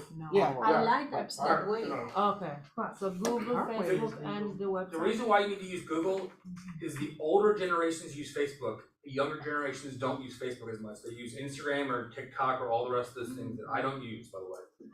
They use those things more than Facebook. So if you gear your business towards Facebook, you might miss a whole segment of the population. Gear towards Zillow, and Zillow takes away the right for you to keep stuff there, you've lost them all. Google's gonna be around probably until the last day that this earth spins. So leave it there, and you can at least have the information controlled, and anyone can find it. Because if you call someone, the odds are they plug your name into a Google search, or to some search, That's right? right, when somebody is referred to you, and they wanna check you out, they Google you, they don't know the name of your website yet, so they Google you, right? And then boom, there you are with reviews and. Front and center, you got a 4.8 review. And don't worry, if you don't get By the way, a yeah, 5. it's way better to have 100 reviews and a 4.8 than 7 reviews and a 5.0. I responded to one and I went, oh my gosh, I can't believe this horrible review. Where did all these other 5-star ones come from? Because I mean, I had one that I was willing to pay to get off. So you know, if you type in Chris Van Zant Realtor, do you want to know whose Google page pops up? Patty Jackson. Patty Jackson. Oh. I think I know why. I have a similar problem. Kevin's Yeah, really, by the way, Kevin's really Kevin's good really at smart, and Kevin, most of our names, they all go to Patty Jackson. Unless you have your own page, which is very easy to do. Kevin has a whole backdoor he's captured the market. So those phone calls that we get for the Google business page, I shouldn't ignore those. Yeah, We should set up a good. I get them all the time. Yeah, you're I keep getting those phone calls and I just ignore them. But you can set it up yourself. It's easy. We don't have one. You can, I think it has to do with the business, the physical address. I had a problem too. Would you go to Google My Business to get the? I can't. Well, I did, but it was There's something wrong with associating this page. with No, mine this works. address. All right, let's, we're into the fast parts of this now, so let's work on, trying to wrap this up here by 2 o'clock. I do like how this is working today. I think the homework definitely made this go a lot easier than in years past, so that's really cool. When we get into the budget model, the spreadsheet's gonna actually calculate out for you, based on your gross commission income, your expenses are gonna be around 30%. And these numbers are really consistent. I look at a lot of P&Ls every month. And it is really consistent for expenses to be right around 30%. Can I ask a question? Yeah. Who here has a P&L? Raise your hand. Who got a P&L in the last 2 months for the first time? Way to go. Super proud. So now we Who let did that? Chris. Oh, you did, Chris? Yeah, I finally did it. So I'm saying that out loud to show my failure that I didn't do it, and to encourage all of you who don't have it to do it. learn from my mistake, I didn't do it. And why do you have one now? Well, you're my coach and you hold me Right, accountable. she has a coach, everybody get a coach. Shameless plug. So, no, seriously, a real plug for Steve. I've had a coach since I first started. I had Julianne, and then I capped, and I started paying her, and then I had to grow to the next level. And Steve and I have been friends since I sat in that chair. And I had to go to the next level. I needed someone to challenge me, hold me accountable, and continue to grow. If you don't have a coach, you need one, and if you want the best one, he's standing in front of you. Just do it. Invest in your business and hire somebody who's really giving back their time to you because they want you to grow. This right here shows you his level of care for you in this office to be a better person and a better agent and a better business person. We run a business. This is a business class. There's no one better than Steve who will help you achieve 3 things: agent, business owner, and be a better person. And if you cannot afford Steve, there is a PC coach in the room who is so happy to help you. I'm serious. Yvette was my very first client. And actually, Paige Morgan was my very first client, and Yvette was my second, but my very first agent. Right? And Paige is admin assistant was my very first. No, Paige. No, not Paige, not That's Paige, like- yeah. Lean into your, take full advantage and lean into your productivity coach until your business grows to the point that And I you am a qualify coach for a mass too, coach. so. Yeah. But I am not a coach like this I'm man. getting But I gotta say something. I gotta pat myself on the back. Hang on 1 second. P&L statement, August 2022, total expenses. Yeah. 30%? 29.76%. Round up. 30%. 30%. There you go. 30%. Yeah. 30%. And by the way, and I made reference to this earlier, you know, if your expenses are running less than that, okay, then you're probably under leveraged. You are you are not spending enough money. Just Right, say it, what right. it is. You're just not spending enough money for a sustainable business. Right. You are for that month. Right, but is it sustainable? Right. Can you keep working those hours? Growing. Can you keep that pace up long term? No. Yeah. You can have 0 low I expenses. just realized that. I mean, it isn't always that. But- Well, I mean, most of the time it is, of course. I don't think that zero will be good because you have no leverage. You It's- have to leverage. And remember, it's percentages. The whole thing about percentages is so interesting because, you know, we think about percentages and we forget that, okay, Ben Key, mega agent. I love how he says this, he said, unsuccessful people focus on the percentages and successful people focus on the denominator. You guys understand that? You divide to make the percent. Right. Break that down. Okay? The denominator is your gross commission income. Okay? If you want big gross commission income, you know, yeah, you're gonna spend 30% in expenses. You're gonna spend 15% of your gross commission income on back office talent to keep you in your 20% and able to have a counterbalanced life. Okay? You can keep that 30% as low as possible, or you can make the GCI, the denominator, as big as possible. Okay? You're gonna make a lot more money in the long run if you focus on making the denominator as big as possible, not keeping the expense percentage as little as possible. Right. It's not as little as possible, but it's a balance between them, yeah. Yeah. So if the denominator, okay, got it. Which is why you start from your very first transaction using a transaction coordinator. You don't need to run it yourself. You need to have it done, because you gotta be lead generating. Text last night trying to figure out how to put a non-MLS person in there. Oh, yeah. I didn't even respond to you. No, I was just. 'Cause I don't do I was it. just saying I this took out. that and I Right, put it in. right. You don't need to know. Right. You leverage that out. Anyway. Right. Alright. Okay, so this just then simply breaks down for you, you know, what your total expense budget is. And the 2 largest sections of your expenses are gonna be compensation. We're just paying for admin talent to do the 80% so you can stay in your 20%. And And then your lead generation budget, which will be about 9 to 10% of your gross commission income or less. Now, I see plenty of big P&Ls where the compensation percentage might be 17, 18%, 19%. But their lead generation is down around 4 or 5% because they have such great back office talent. And that back office talent is lead generation. That is the client experience. And they are also asking for reviews and referrals for you, okay?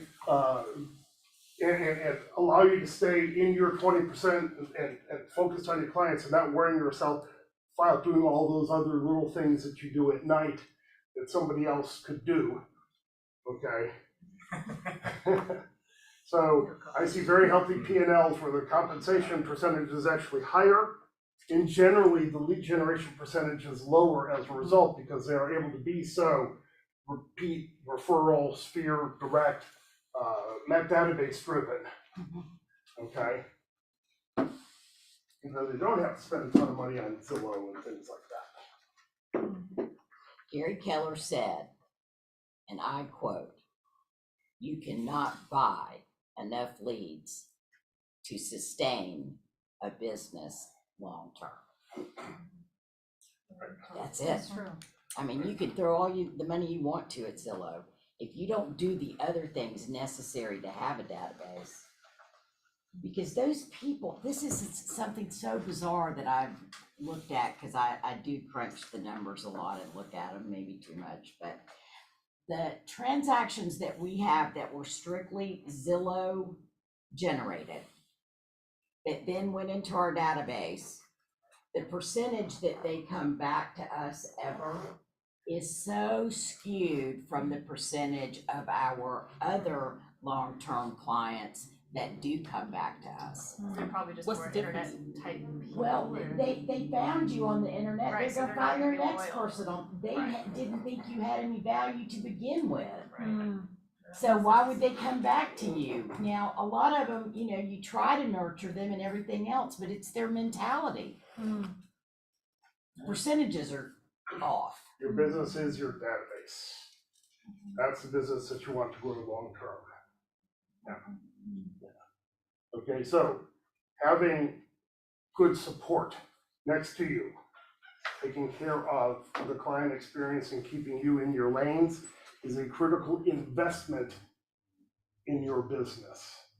Okay, and your business will grow when you finally get the appropriate leverage in. Delaying that will delay the growth of your business. By the way, you know, and Chris is bringing this up here for a reason now, because we're about to get into the organizational model, the last of the 4 models for today. And so, brand new agent, as of right now, she is a level 1 business, because it's just her, okay? To go to level 2, your first hire, the first person you add to your business is? Transaction coordinator. Closing coordinator. An admin. Admin. Yeah, it's your first assistant. They don't have to work for you full time. They don't have to work only for you. They can be virtual. They can be contract labor, like many of the good transaction coordinator companies around here. Okay, that counts. Okay, so that takes you to level 2. All right. To go from level 2 to level 3, who do you add to your business next? Marketing or another admin. Another admin.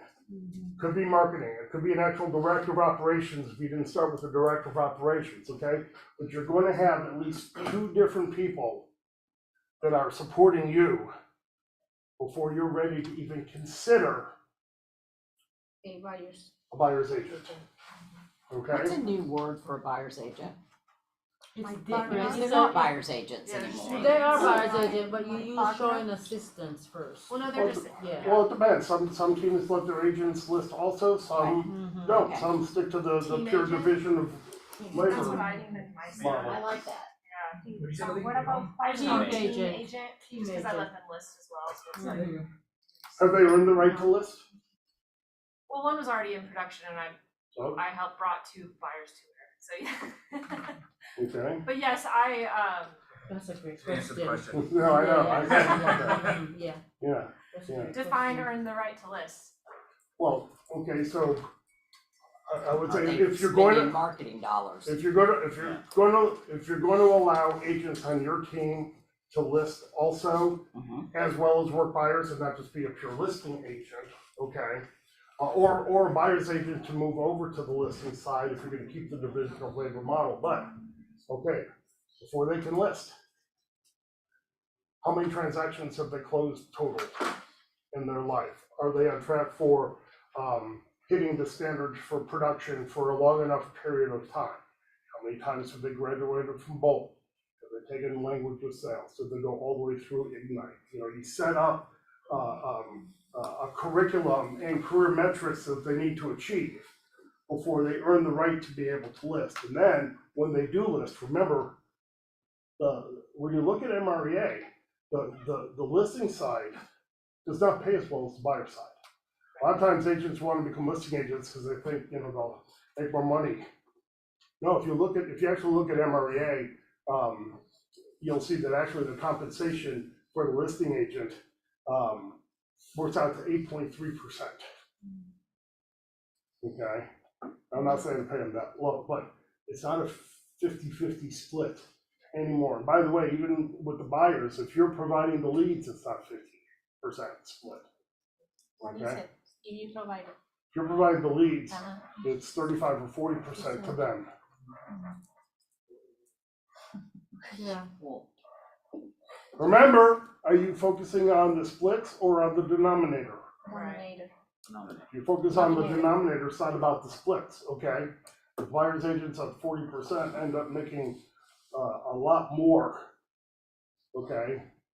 And Oh, I got it. I thought that the buyer's agent will get 30 or 40%, and I said, she's not going to survive with that. yes, the buyer's agent gets 34, yes, buyer's agent gets that, Yes. yes. The house always makes at least 50. Yeah, it's your business, you're the one running the business, all the expenses run through you. Leads are All everything, They had no expenses, they should have almost basically no expenses other than their gas, right, right? right, right. I mean, all the money's in. They're actually, when you do the math. It's your business, Yeah. So- your name's in the company. Yeah. We talked about how, once you have a team, your cost of sales is 30%, right? Your expenses are 30%, 30 plus 30 equals 60%, that leaves a 40% profit margin. For a buyer's agent, okay, they get to the same thing differently. 50% goes to, their split with the team, and that covers almost everything. And then they've got maybe another 10% for the extra expenses that they have that aren't covered by the team, like board fees and super key and, you know, the reduced cap. Yeah, the half cap, so, they end up at the same 40% net profit that you do. They just have a much bigger denominator, they're making 40% of a lot more money being with you than on their own. If they can do it on their own, they don't need you, and that's fine, good for them. Most of them need you, because they don't have leads. Well, You don't hire until you have enough, and you don't bring in agents onto your team until you have more leads than you can handle. And the leads start falling through the cracks and not getting responded to because it's more than you can handle, now you're ready to consider bringing in a buyer's agent.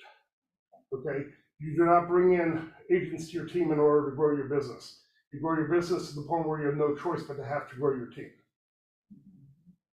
Lead with leads. Wow. And then, by the way, for the buyer's agents, okay, yeah, there's a, you know, they have the split with the team, okay? Think of all the things that they get for the split with the team that either you have to pay for yourself a la carte when you're on your own, or you have to figure out how to slide without having that benefit at all, okay? Fastest, surest way to actually have a six-figure taxable income in this business is to be a buyer's agent on a well-run team. Remember, the median income for a realtor is $54,000 a year, $53,000 a year, okay? Only about, what we said, the best price is like around 15% in Keller Williams actually qualified to have a mastery coach with MAPS, because you have to do at least 150,000 in GCI to be allowed to have mastery coach. That's 15% of our 180,000 associates. 15% make 150, is that what you're saying? Make 150 or more in GCI. How many? 15. 15, yeah. 15%. Okay?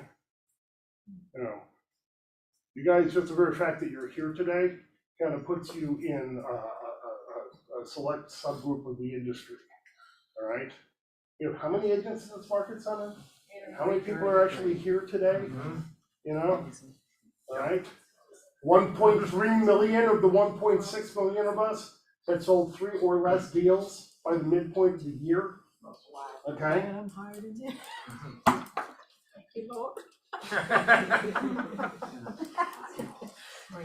Best gig in real estate is to be a buyer's agent on a well-run team.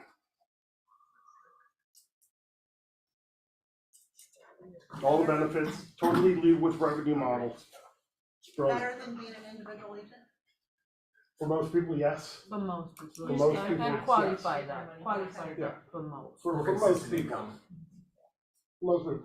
Some buyer's agents will join a team and do well and then go off on their own after a while, and that's okay. Sometimes that works out well for them, that's great, fantastic. Sometimes they left when they really shouldn't have, and that's unfortunate. But look, be careful what you wish for, you know, really, you know, what is your life by design? Okay? Yeah, that's. You know, that's- what is a price too high that you're not willing to pay? Are you willing to miss your kids' formative years? Are you willing to not travel because you're always on call because you are the business? You know? Are you willing to let a buyer's agent go that's been with you for 7 years? If they're out of culture, in a heartbeat. No matter how good their production is. Are you willing to let a buyer's agent go that's been with you for 7 years just because he got greedy? You I'd know, have to I know mean- more, but. But you know yeah. what I'm saying, I mean, when we were talking about splits before and Mhm. everyone was saying, oh, no. But you know, at some point, you have to remember that being on a team can be so profitable for an individual. Mhm. If they have no expenses, but they want 80% of their commission. You know? Which you're actually losing money at, because you can have at least 30% expense. Right. Right. I mean, if you guys want to run And not-for-profit organizations, you have that right, and that is a choice, okay? Oh. Well, by the way, I won't forget you this time. When you are building a team, don't worry about whether agents stay with you. By the way, we tend to keep agents way too long. Typically, we keep them way longer than we should, okay? More often than they leave sooner than they should, okay? We don't worry about keeping the agents. We worry about having enough leads for them and providing a good value proposition, and we worry about keeping our admin talent. That's the core of your business. That's what stays with you, okay? That's the goal. She's tipping you later for that. I was like, I totally didn't pay you to say that. I'll give you $20 later. Angela. That second hire, the admin hire, what tasks do they have above and beyond the TC? Well, you know, sometimes the first hire is actually a full executive assistant or director of operations, and they're including doing the TC. So, you know, it can vary, but at that point in time, if you have a transaction coordinator, then they're gonna do everything else. They're gonna be doing the tracking and managing the database and telling you who you need to call every day. That's right, Both setting staying in up all touch the with your circle sphere prospecting. and following up with your leads. They're gonna do all the business tracking, they're gonna do the marketing. Yeah, Big job, big, huge job. yeah. Especially if you have no business, then it becomes a bigger job. Yeah. So Steve, everyone needs to get to this bottom level, right? No, no. Okay, so Chris. I said, everyone, to be successful, you need to reach the bottom level. Right. No, no, no, no, not at all. No. No, this is my design, by the way.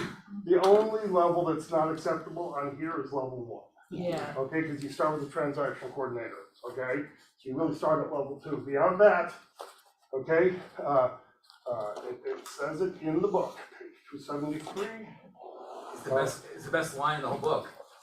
I think so, I have it highlighted. I actually read this out loud at MAPS. Three what? 273. No, there's no 372. 273. I just said they made him talking about that page, that was the whole book. Yeah. 273. 273. Oh, yes, in the bottom. Right, and you highlighted that Yeah, because somebody yeah. had you highlight that. I have Yes. no idea who it might have been. Right, me Read it out loud for everybody. Okay, so you do not need to predetermine which level you will ultimately achieve. The key is to master the level you are on, and then let that set the foundation for the possibility of moving to the next stage.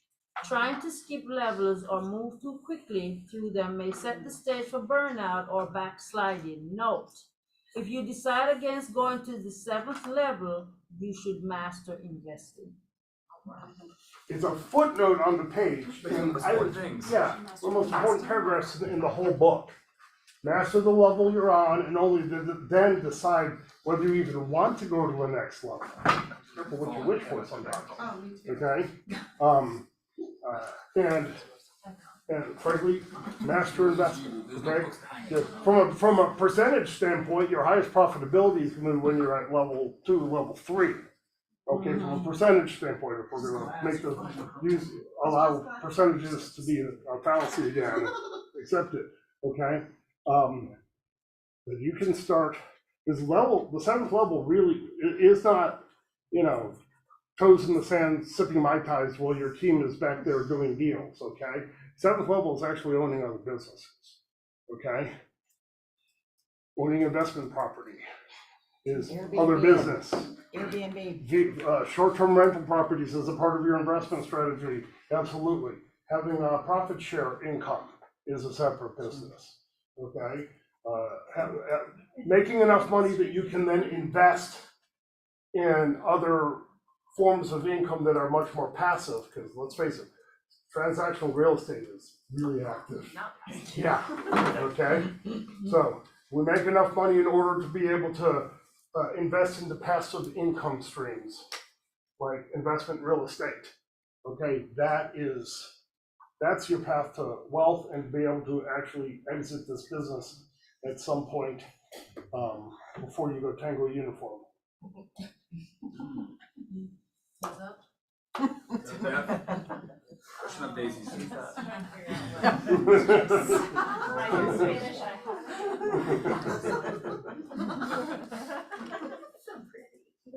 At the very bottom of the page, you work on your growth plan. Here are the classes I'm going to take, by the way, bold. Okay. Here are the events I'm going to go to this year, be it mega camp or family reunion, masterminds, other options, online classes that you can take through MAPS, like language of sales, a really good one. The perfect real estate assistant when you do hire admin, books that you want to read. MREI. MREI. Write that down. MREI. I'm actually rereading MREI right now, and since it's been a while since I've done the investor seminar, again, remind me, I'll get you the link and y'all can join in to see the MREI seminar next Saturday. FYI, you're good. The Georgia game's at 3:30. Excellent. Probably be done by about that.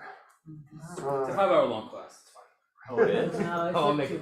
Oh, by the way, I invited both my daughters. One daughter is doing it, and the other one called Teresa and said, I gotta do this class. Do I have to cancel going to Athens? I haven't been to a football game since before the pandemic. My older one graduated as a double dog. So she's probably going back to see a game in Athens. I was like, don't worry about it, Andrea. My younger daughter is going to be doing the seminar. You can invite friends, family, clients, okay? If you've got people in your database that should be investing, you can invite them to this. Yeah. So we're gonna get the link from you or from? Yeah. Okay, from you? Yeah. Right. Yeah. You will need to actually click through it and go register, because the Zoom will does have a limit. Any homework we need to do? Not I'm this in time. it. Hey, Should we read the That's book it. first? read the book, read a few Yes, chapters. if you Start have reading to. the book. Yes, you should be You reading the can book. order used, I shouldn't give this away. On Amazon? Yeah, you can Oh, yeah. order used ones on Amazon and they're all crinkled up and highlighted and stuff. Now, They're my- Give it away. That's actually the primary reason for getting a new one is because you want to highlight the stuff that matters to you. I was sitting on the plane. You give it away, you give it away and go, I've about worn my copy. I was sitting yourself on the look plane good. last night, highlighting away, you know, and I've read the book several times before, but I'm finding new stuff, because every time you read it, new stuff comes out, so I got a new shade of yellow in there now that I didn't have before. All right, so at the bottom, you put down your growth plan, and also put down just your financial goals. What is your net worth today? What would you like it to be a year from now? Do you have enough money set aside in reserves, both business and personal? Okay, you should be tracking your net worth at least monthly. All right? What you focus on expands.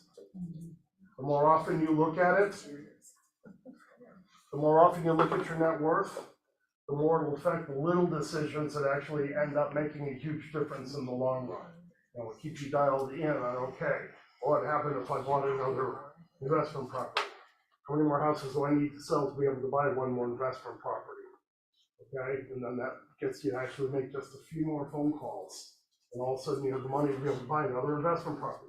And then your net worth jumps. All right? But what you focus on expands. The more often you check in, you visit your money, the more money you'll have to visit. Any questions? This was awesome. This Thank was you. What that page is? Now remember, in the allocation form, the other part of the homework, you can play with that. Remember, you can put in, you know, if you want to have more money to invest in real estate, they'll just recalculate how many deals you need to do. That was one of the best forms. Create a life worth living. One of the best forms. I don't create that. All righty, then you, thank you. Wonderful. And no, I did not mean to concur that you were my first That's why I came. Why I put first paying time. That's why I cleaned it up before people freak out. But I know you would. They didn't arrive in time. That was that. And I called her this year, last month, and told her about what's coming next month. How much time did you have? So this year I did 8 weeks. On Monday. So I'm starting to It's scripts and role plays. Yeah, so I said, it says Monday morning, so we didn't figure out how it is. I just wanted to check on that. Thank you. Mary helped us a little bit. I'm doing it in So when I did it last year, we had three. I don't ever step on your toes.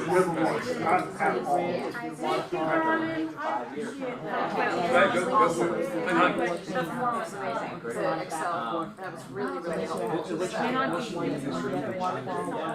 Yeah, it's a book that has to slow down that back and forth time, and have people go directly to where they need to go. Okay,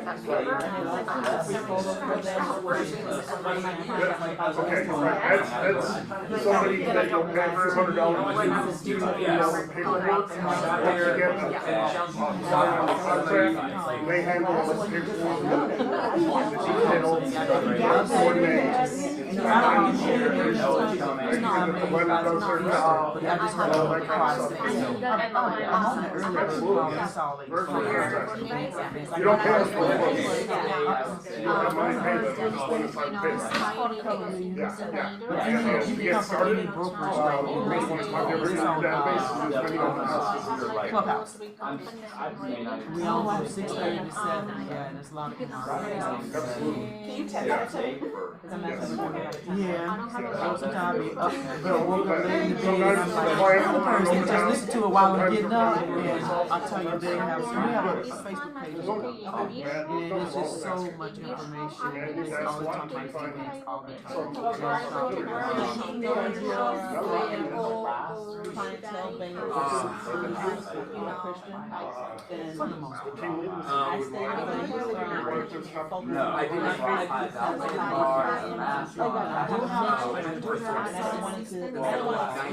what I did. Without knowing you more, the general answer would be, there would be start on tape.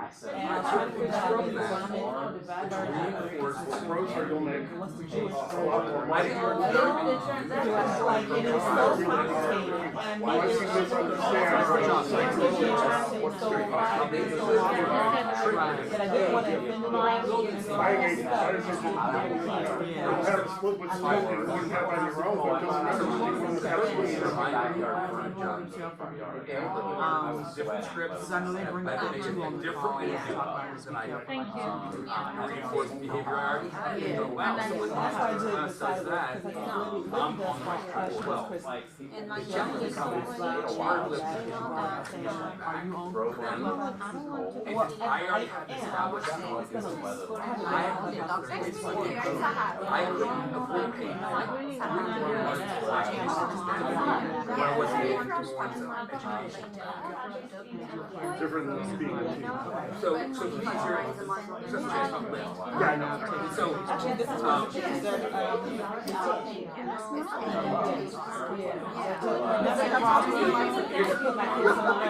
Yeah, Lord knows you need one. I need one myself. I got grandbaby and all now. So now Something, right? It's more than that. Yeah, 20% of the watermelon or 80% of the grape. Okay?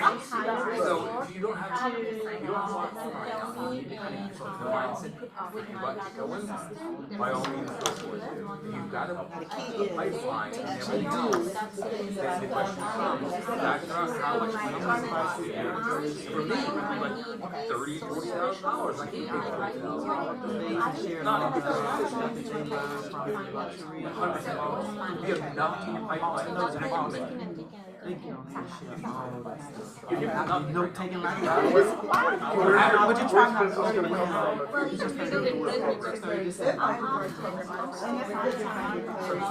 Yeah, because you can listen to it and you can jump in if you want to chat. Where's the Where's the business come from? But they want everybody to speak on things, you know. But it's also a time where you're not interrupting these kids, and it's not in the midst of your day where it's like, oh crap, Here I'll be up brushing my teeth and doing this, just getting ready for the day, but I'm able to listen. Irene said that's her CP time, which is too early for her. ask her permission because she works forward to you as far as the timeline in the business. no, I'm not by this, so that's her. My understanding is, you have nothing right now. It is possible that you will start getting things in pipeline, man, it's 6 months on the way. The odds are, you're getting that because the habits you're creating in those 30 days. Right. So you can look at that, if you think of John, I could have been able to just being I would have gotten them. planning. Or certain things in place to encourage you to get John. Because then it's just the call. And that's like, all right, it's 6 months anyway. That's why I need a help for that. You know, Some people will have, and if you search for the highest level, your neighbor at the highest level, Good, because I that haven't been creates keeping up other with my past referrals clients. now. Short-term or scarcity means it's not gonna get We'll have to have a long-term. That's why I did it. I looked in abundance, I would, Not doing it would be RSVPs are due short-term. by the Scarcity rates. Yeah. I looked at the long term, if I did the right thing, Thank you for responding, I see or I see you didn't respond, you're still interested, and then I They got forgot feel a reason to touch them without them feeling like. so I actually paid less. I did my Popeyes, moms for my Part was that was a UK class. I got a few more doing out there because I didn't want to They drive. needed me in that room to offer a little bit But, of oh my God, how many not times I now. got invited to I am their there. house. Oh, come see what they've done. They'll take up your whole day, because most of my friends are smart, so they don't want you to leave. You want an answer? and you just gotta plan accordingly, these conversations are not 5 minutes. They understand, I said, oh, I'm on my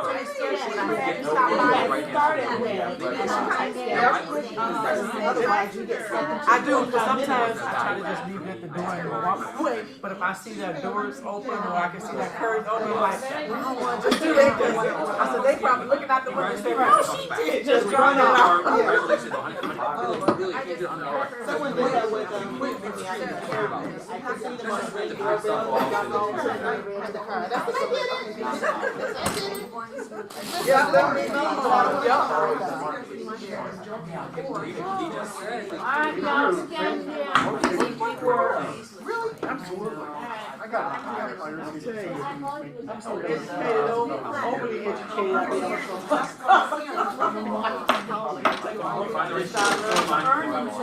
right, oh, I do. That's why I'm not on the because Your goals don't lie. You don't walk into a team and say, I'm gonna hear my goals. See your goals first, and then they have to, that's my opinion. They all know. For most agents, joining teams. Really, what happens is, I love you. no way, stay in. Awesome. Immediately your business. I will do anything to help you succeed. So, You know that, right? absolutely, that's one of the reasons why I'm really kind of revamped.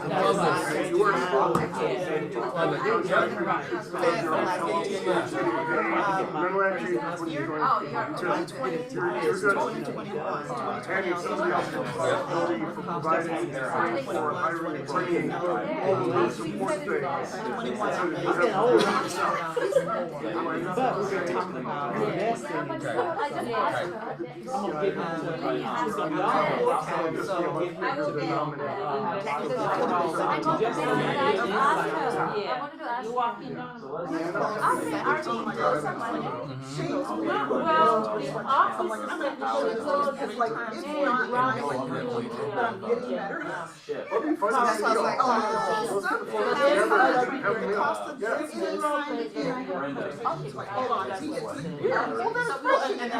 That's the difference.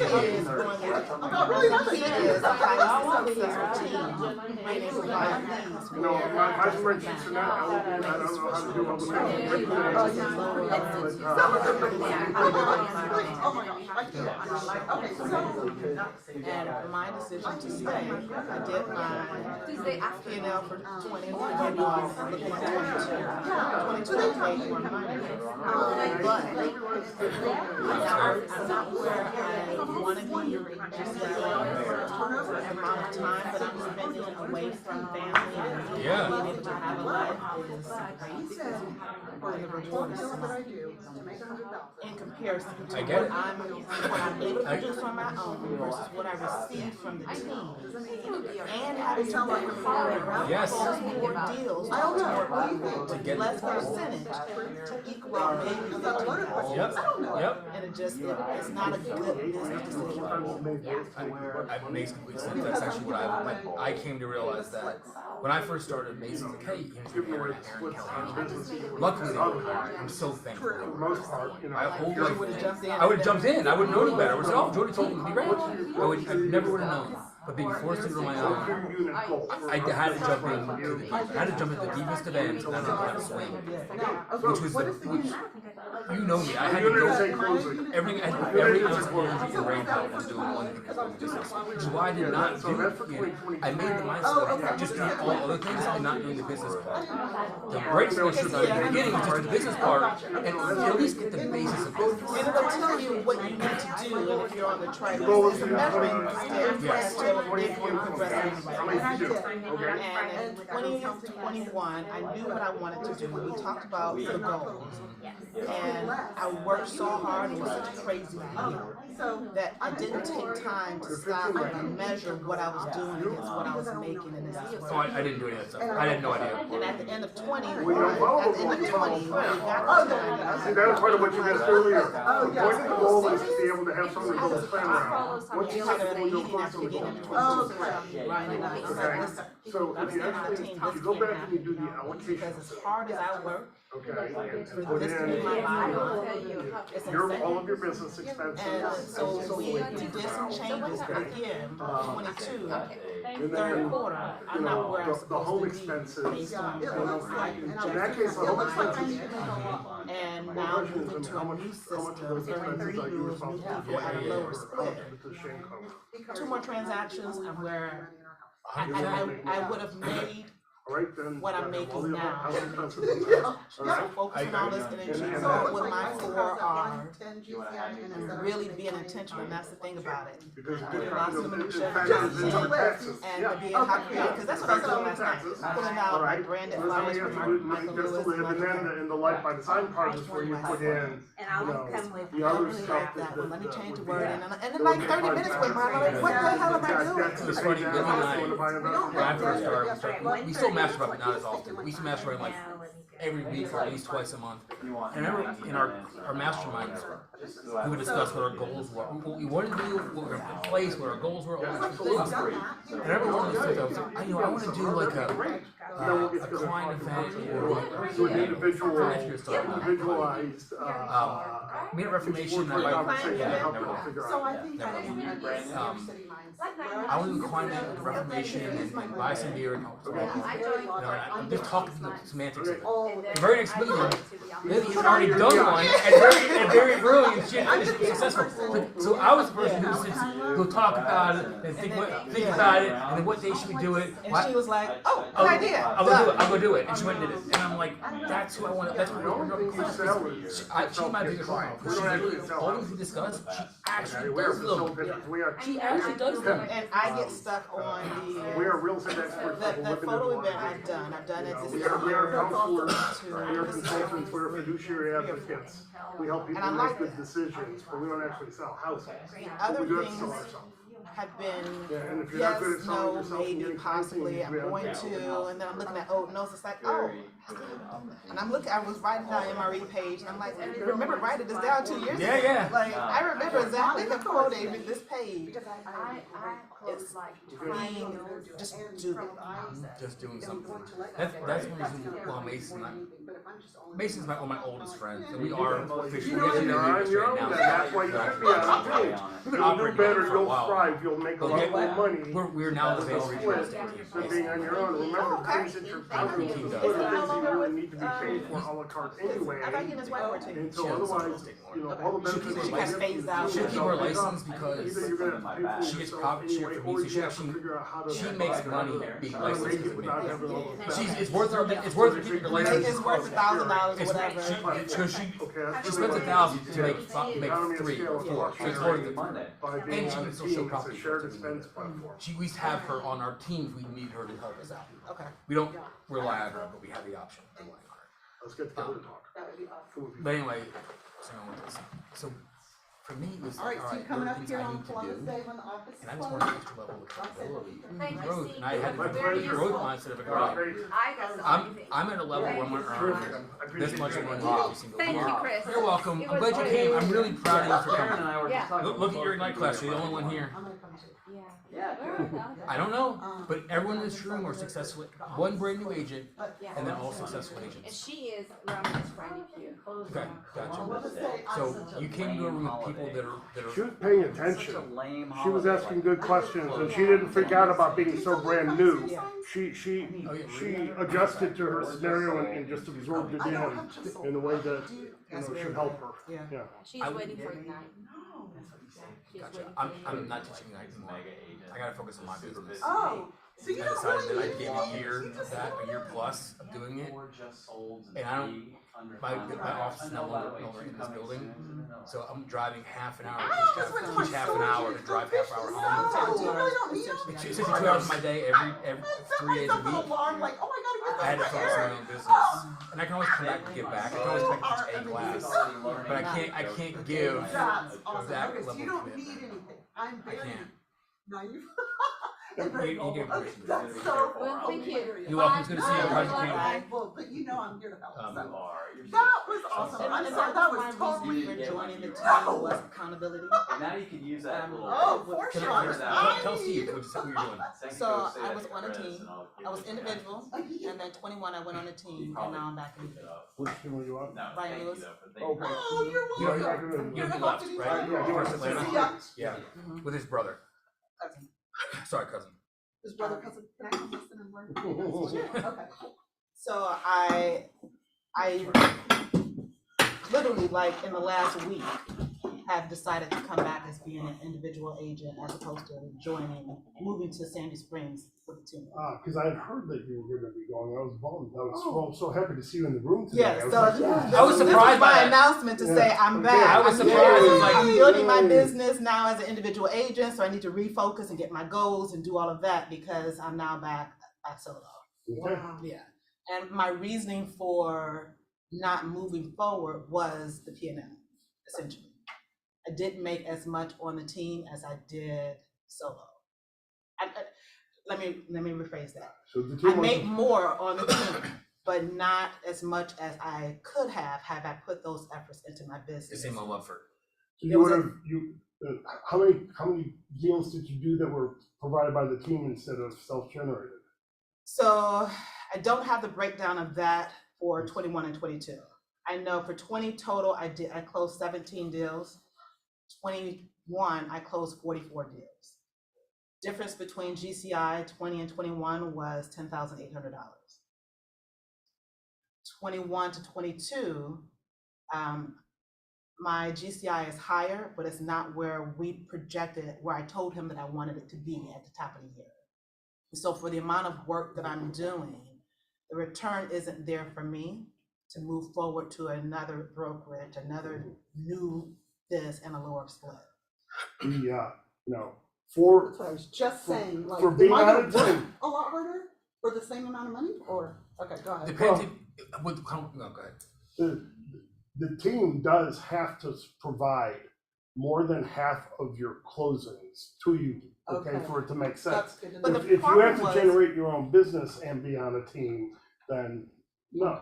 I would say 75% of my closings were team generated. Okay. At least. I noticed in doing price per, my sales volume and price per lead, my volume went down on the team. So My the leads- average sales price went down. So the leads they were providing were much lower average sales price. Yes. See, So there's. my sales price went down on the team from when it was solo. Mhm. And so I closed more deals, but they were a lower price, and with the splits, I ended up making, Okay, so. Well, they were Zillow leads, right? no, Okay. no Zillow lead, none of them. Where's Ryan? Should I providing leads leave? from? Is this getting too personal? I'm sorry. No, You're fine? No, Okay, I This love is- hearing it all. This No, is Keller Williams. Yeah, I there's, know, there's I no, felt like I did totally We all intrigue. walk around naked here. yeah. Well, thank you. Well, And she this has, is how I well, she has the learn. courage to Thank tell you her journey to me, which is what I Oh, admire. She that's tells what you I this love. literally what you did, so we have a conversation about what the next Exactly, thing I is. wouldn't tell you, I wouldn't bring it up if it Okay, were. thank you. And thank you for letting me learn. Absolutely. What was your question, I'm sorry? So, Where to get us leads? yeah, They were lender provided leads and internet leads. internet provided leads, okay. All right, and the business that, when you were on your own, where was your business primarily coming from? My biggest source of business was door knocking and Sphere. Sure, okay. And so when you're on your own door knocking in Sphere, your average sales price was significantly higher. It was higher, not significantly, but it was higher. Was higher. I was trending, I was around 300,000 before I went on a team, and on the team it was 250. No, that's a big So we're enough going difference. the wrong way. Right. If it were 400,000 average on the team, then I wouldn't be complaining. I would have made enough money to Oh, make yeah. a difference. You made a lot more money if that was the But case. Yeah. tripling my activities, because that's what I closed, not necessarily Yeah. everybody that I talked to and got under contract, et cetera. And you'll tell me whether or not this actually applied for you or not, but for so many, there was a particular period of time where working with buyers was just an insane amount of work just to get a deal closed, because All you were having 21, to, yeah. you were having to write 3, 4, Multiple 7 offers. offers with I the was same working buyer. 11-hour days, Okay, 10-hour so days, 6 days a week. it's not always like that. No, During and that I get particular that. period I of get time, that. that was definitely a much harder time, workload wise, to be a buyer's The agent. challenge I have is that's when a period of time when prices were going through the roof. So the fact that you're working that hard and your level of price dropped, that's what's concerning to me. Yeah. Your numbers, you That's a should good have point. made, you should have made 50% more money. That is a good. You made Because 50% prices more went because prices rose, Mhm. and you didn't. So the question is, the quality of leads you're getting. I don't know, in a time when the market was going absurd, you didn't see the benefit of I it. did not. And Are I'm calling now through Command and my old leads. And the number of people that I had tagged that were gonna buy in 21, and that's my fault for getting so absorbed in that business and not focusing on my own. That closed last week, that had I been on my own. You would have had And I that. can't, I'm not going hindsight, but looking at it like, Well, yeah, okay, do trust analysis yourself and do. We all fell forward, everybody. Look at what could have been, because the business was there. Yeah, it's not what could have been, it shows you what could be. It shows you. And now I know every lead that I have in there is going to close, it's just a matter of when. And I need to keep in contact Whoa, with that's them. amazing, because I heard you say 112 in there, and I was wondering, what does that mean? Those are like all. 112 is my clients. Yes, those are my Mets, my clients. Now, the ones I'm Clients calling, and past clients and personal sphere? yes. Okay. The ones that I'm calling through, I had 700 in Command. I'm now down to like 560. I weeded out a lot of people and I still have more to go through. Did you weed them out by calling them and finding Yes, out? Okay, I'm good. calling every person. So I had surgeries 8 weeks ago. Well, So that's I've right, had, you have you heard this. last 8 weeks, I've had a lot of time just sitting around to just make those calls. So I initially called before I knew Ryan was switching over. I called every person in our database, and that was 700 people. And so now that I called and updated all of his leads so that he could take them, I'm working on mine. Started out with 7, I'm at 550 now, and I'm literally calling, just haven't spoken with you in a while, just wanted to catch up, see how things are going, are you still in the market, blah, blah, blah. And those that have already bought already, that say screw off or whatever, I'm deleting them from wrong phone numbers, wrong emails, all of that. So I'm trying to lean up my Command so that the people that are in there are truly people that I have all of their contact information and they're going to buy. And even those that are not gonna buy right now, putting tasks All the and all my leads, current all the homeowners. leads are good, it's just a question of when. Exactly. That's straight from Gary. And Paige told me before, she says you call until they tell you not to call anymore. They call until they tell you to go jump in the lake, and then you call them one more time to clarify which lake. Yeah. That's And awesome. so that's what I'm doing now. I'm beefing up that list and I'm creating a list of 2023 clients. And my goal is to get 28 people on that list before 23 starts so that I have a foundation of. And what's your unit goal for 23? My goal unit is 40. 40. Okay, and you're going 40 to at have an average of 28, 300,000. 28 of those potentially identified by December 31st. That's the goal. And then So doing 75% those of 4 your- things. That's actually, what with the Libby did name last face. year. That's why I'm doing it, because I remember her saying that she was doing it beforehand. Yeah. So I'm like, okay, if Libby, I go ahead and hit the she ground started running now. and start with who's gonna go You next should year. always start. Because now with my transition, I can drive. I just got cleared to drive last week. Okay. But I can't do long distances. And so showings right now, it still have to be outsourced, and door knocking I can't do yet. So my only thing I can do is call. I have nothing but time but to stream through that list and find out who's gonna be ready for next year. You know, in some ways, you know, from a business standpoint, it's one of the best things, you know, to have to do. Yeah. Is to have nothing, to not be able to do anything but call. Exactly, and I have one listing, and I don't have any buyers that are active and ready right now, so I literally have to do this because I don't have anything else, because I'm now shifting to being on my own. We are basically entering 2023 right now. Yeah, It's a because 90-day you cycle. have like 30 days to get something under You contract have to 30 days close. to pen something. True, Yeah. So I'm focusing everything on who's gonna be on that list, so I know the target. And I was just telling Chris, I'm looking at the branding material and I'm trying to compare which one I like better. And that's why I'm so glad you said that, because it's like, just do it. Just pick a postcard, just pick a letter. I didn't use the language I wanted to when I said what I said, but I even got so focused on like what color envelope is the best color envelope to send. Like that's how freaking detailed I was, because I know, okay, if it's a different color envelope, they're gonna open it quicker than they would a white envelope, and I do handwrite versus labels. Get out of the minutia and just do it. Right. That was such a good point. Just get the email, even if they're not gonna look at it, and then Paige saying, get that tagline in the subject line. So I'm getting down back to the basics, the 4 things that I'm gonna do once I'm done with my phone calls to start generating business, so that I reach my 40.